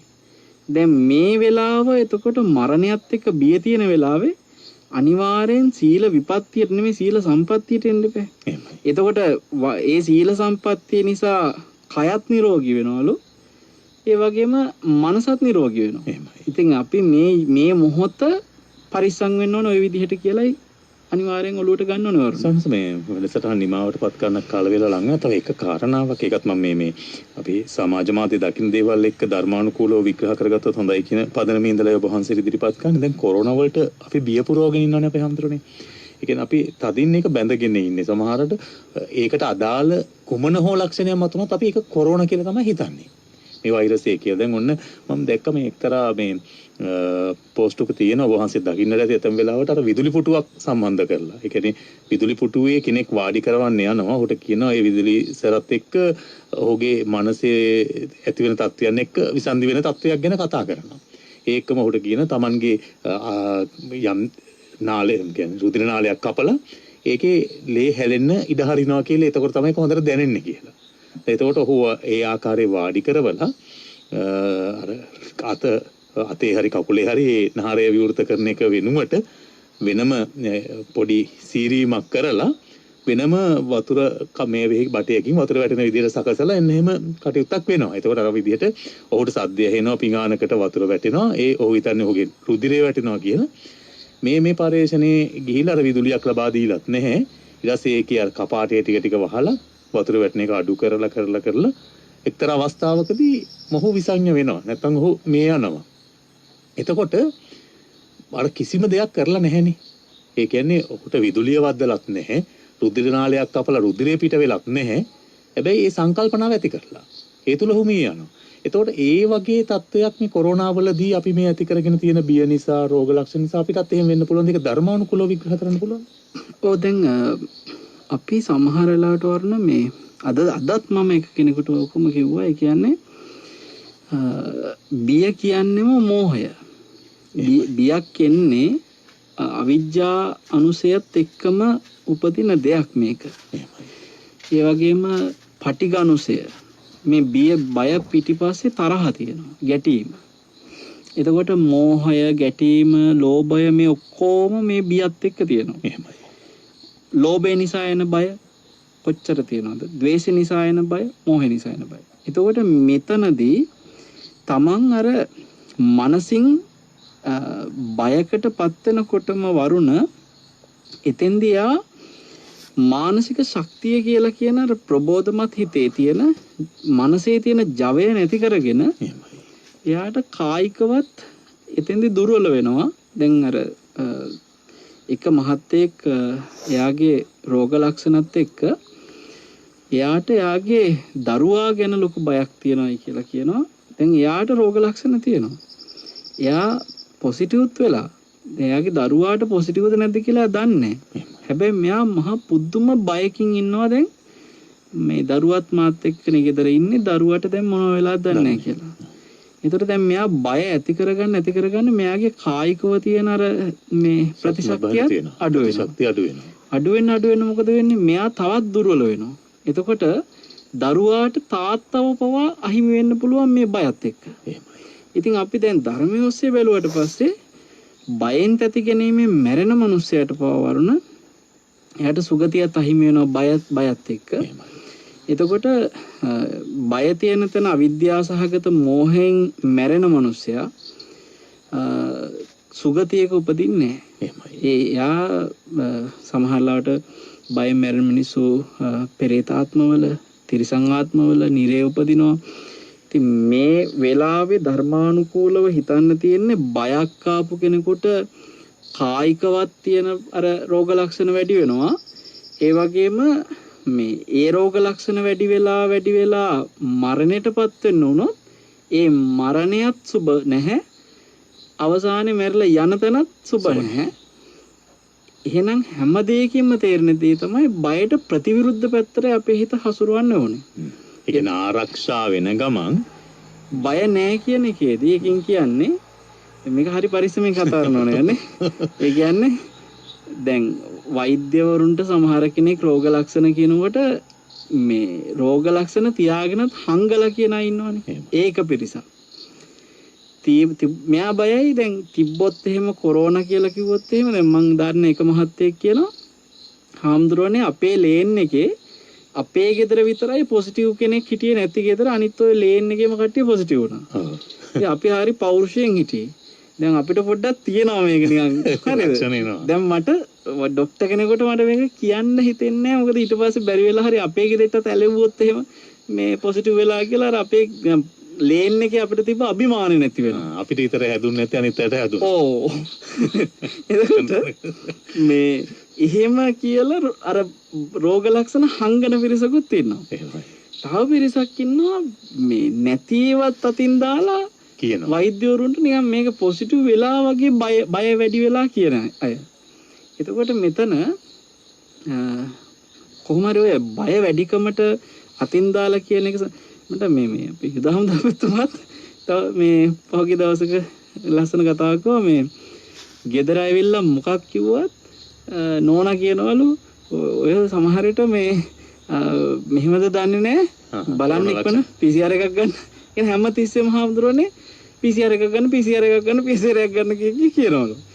මේ එතකොට දැන් රටේ මෙච්චර වගකීමක් කරන එතුමන්ලාගෙත් නිවසේ සමාජිකයන් අතර කතා කරනවා එහෙම අපිට පේනවා අපිට බොහෝ දුරකථන හැමදෙම දෙන ඇතැම්ම කියන හාමුදුරනේ මට නිකන් වුණා වගේ නිකන් කැස්ස වගේ අර පොඩි දේදිත් හැමතිස්සෙම බයක් හිතෙනවා.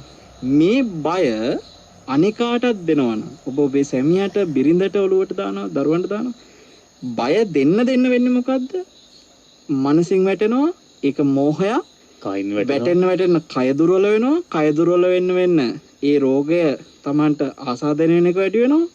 දුර්වල වෙච්ච නිසා ප්‍රතිශක්තිය නැති නිසා ඒ මනසේ බයත් එක්ක සුගතියත් අහිමි වෙනවා. ඒ නිසා මේ වෙලාවේ හැබැයි අර බය නැහැ කියලා මාසෙක් ගලවලා කර්මය නම් කියන තැනට ඉන්නත් ඕනේ. ඒකයි පරිස්සමෙන් කියන්න ඕනෙත් කිව්වේ. තේරෙනවනේ දැන් මොකද්ද මේ කියන්නේ කියලා. මානසික ශක්තිය රැකගන්න සහ පරාර්ථකාමී වෙන්න. හොඳයි. අපිට වැඩසටහන නිමාවට පත් කරන්න කෙටි කාලයක් තියෙන වෙලාවක් තියෙනවා. අපි හඳුනන්නේ පිච්ච උද්‍යානයේ තව ප්‍රධාන අවස්ථාවකට ඔබ වහන්සේ මෙලා තිබෙනවා. දැන් තත්ත්වය කොහොමද ස්වාමීන් වහන්සේ? දැන් වරුණ මේ වෙනකොට අපි දන්නවා මේ අපි ඇත්තටම හෙව්වේ අක්කර 5ක ප්‍රමාණයක භූමියක් මිලදී ගන්නනේ. නමුත් අපි සොයපු භූමියක අපිට සුදුසුම ප්‍රදේශයක්. ඒ කියන්නේ ඔය සංගමිත්තා තෙරණියත් එක්ක ආපු කුල 18 කුල 3ක් තිබිලා තියෙනවා වරුණ. එක කුලයක් පිච්ච වවන කුලයක්. තව කුලයක් තිබිලා තියෙනවා ඒ පිච්ච උයනේ මල් නෙලලා මේ මහ බෝධියට සපේන කුලයක්. ඒ වගේ මේ මල් වලින් මල් මාලා ගොතපු කුලයක්. කුල 18න් 3ක්ම පිච්ච උද්‍යානත් එක්ක. අන්නේ ඇත්තෝ ඉන්න ප්‍රදේශ ඒ හිටපු ප්‍රදේශෙම අපි ගිහිල්ලා පහුගිය කාලේ භූමි තෝරනකොට ඉතාමත්ම සුදුසු භූමියක් අපිට ලැබුණා. අකර 21ක භූමියක්. ඉතින් අර මේ කාලේ බොහෝ දෙනෙක් ඉන්නවා මේ කොටස් බාරගෙන තවම ඒ දායකත්වයේ ලබා දෙන්න ඕන්ට බැංකු අරිනකම් බලාගෙන ඉන්න. ඒ වෙනුවෙන් අපි මේ භූමිය අපිට තියන්න ඕනකමට අපි දැනට මූලික ගෙවීමක් කරනවා. ලක්ෂ 40ක මුදලකින් මේ ඇඩ්වාන්ස් එකක් විදිහට අපි අත්තිකාරමක් ගෙවලා ඒ ඉඩම වෙන් කරගෙන තියෙනවා. අපි අනුමෝදන් වෙන්න කියලා මේ වෙලාවේ සිහිපත් කරනවා. මේ පිච්ච උද්‍යානයේ වවන්නේ වෙන කිසි දෙයකට නෙමෙයි. මහා සෑය වන්දනා කරන්න එන සියලුම ස්වාමීන් වහන්සේලාට පිච්ච වට්ටියක් අපි දවස පුරාම දන් දෙන දන්සැලක් 365 දවසෙම සිදු කරන දන්සැලකට මල් සපය ගන්නටයි. ඒතර ඉදිරියේදී අපි අවස්ථාව හදලා දෙනවා මේ අක්කර 21ක් පුරා වැවෙන මේ පිච්ච උද්‍යානයේ පිච්ච මල් නෙලන්න ශ්‍රම දාණයෙන් සහභාගී වෙන්න දින බෙදා දීමක් කරනවා. වාර්ෂිකව ඇවිල්ලා තමන්ගේ දිනේට ඇවිල්ලා මල් නෙලන්න, ඒ වගේම මල් බෙදන්න, මේ කාරණා දෙකටම ශ්‍රම දායකත්වයකට අවස්ථාව අපි ලබන සතියේ කියන්නම්. ඒ ගැන වැඩිදුර තොරතුරු. ඉතින් ඒ භූමි පූජාවට දේශායනාංශයේ දැන් අපි අක්කර 21ක භූමියකට ගිහිල්ලා තිබෙන්නේ. ඒකට අපි අර කොටස් 640කට ජනතාවට කිව්වේ සහාය දෙන්න කියලා. 640 නෙවෙයි මෙතන දැන් 3360ක් ඔක්කොම පර්චේස් ප්‍රමාණය. අපිට ඒ වගේ අක්කර 21ක ප්‍රමාණයට යන්න ඉඩ ලැබුණේ මේ වෙනකොට 1000 ගාණක්. කියන්නේ මුදල් දීපු අය පමණක් නෙමෙයි වෙන් කරගත්ත අයත් එක්ක 1000 ගාණක් ඉදිරියට පුළුවන් අයට සම්බන්ධ වෙන්න. 3360ක ප්‍රමාණයක් තියෙනවා වරණ. අපි මෙතන මේ දායකත්වයට එකතු වෙච්ච හැමෝටම එක දෙයක් සතුටින් කියනවා. ඔය 16000ක පර්ච් එක කියලා කිව්වට ඉඩ මේ 16000කට නොයා යම් මුදලක් ඉතුරු වුණා. පර්ච් එකක. ඒ කියන්නේ ගාණ අඩු වුණා. ඔව් අපි මේ මුදල වරුණ මේ භූමිය සංවර්ධන කටයුත්තේදී ඒ කියන්නේ අක්කර 21ක වතුර බට දාලා පැලසිට වෙන වැට හදන සියලු වැඩ ටිකට යොදවනවා. එතකොට 16000කින් තමයි පර්ච් එකක් ගත්ත කියන්නේ ඉඩම විතරක් නෙමෙයි ඒ සංවර්ධන කටයුත්තට ඒත් දායක වුණා වෙනවා. ඒතර ඒක ඒගොල්ලන්ට හිතට බොහොම සතුටට කාරණාවක් වෙවි අනුමෝදන් වෙන්න. ඉතින් මෙතෙක්ේ පින්කමට සහභාගී වෙච්ච අය විතරක් නෙමෙයි බැරි වෙච්ච අයටත් අපි ඒ පින අනුමෝදන් වෙන්න කියලා මේ වෙලාවේ ආශිර්වාද කරනවා. හොඳයි ආශිර්වාදයත් එක්කම ඒ සඳහා දායක වෙන්න කියලාත් අපි ඔබට ආරාධනා කරනවා. තවත් ඔබට ඒ සඳහා අවස්ථාව තිබෙන නිසා කෙටි පණිවිඩයක් යොමු කරන්න 0707යි. මේක වරද්ද ගන්න හින්දා මම මෙහෙම කියන්නේ 0707යි 74 ඒවා 3ක් 74යි 74යි 74 0707යි 74යි 74යි 74 කියන දුරකථන අංකයට කෙටි පණිවිඩයක් යොමු කරන්න මැසේජ් එකක් දාන්න. ඔබට ඒ සඳහා දායකත්වය බාර ගන්න පුළුවන් කියන කාරණය. එවිට ඔබට ඒ සඳහා සුදුසු ක්‍රමවේදය දැනගන්නට හැකියාවක් ලැබෙවි. ඒ වගේම අර ශ්‍රම දාන ඒ අපි ඒ ගැන ලබන සතියේදී ඔබ දැනුවත් කරන්නට බලාපොරොත්තු වෙනවා. ඒ දැනුවත් කිරීමත් සමගින් අද දවසේ වැඩසටහනින් අපි සමුගන්න සූදානම් වෙන්නේ අපේ ගෞරවනීය ආරාධනෙන් අද වැඩසටහන වෙනුවෙන් වැඩම වදාළ පූජනීය වන්දනීය වල්පොල ගෞතම ස්වාමීන් වහන්සේට නැවත නැවත අපි නිදුක් නිරෝගී දීර්ඝායුෂ උතුම් ධර්ම අවබෝධය ප්‍රාර්ථනා කරනවා. අද වැඩසටහනින් සමුගන්නේ නැවතත් හෙට උදෑසන 8ට මෙත් පාමුලේ හැම අපේක්ෂාවෙන් හැම දිනාටම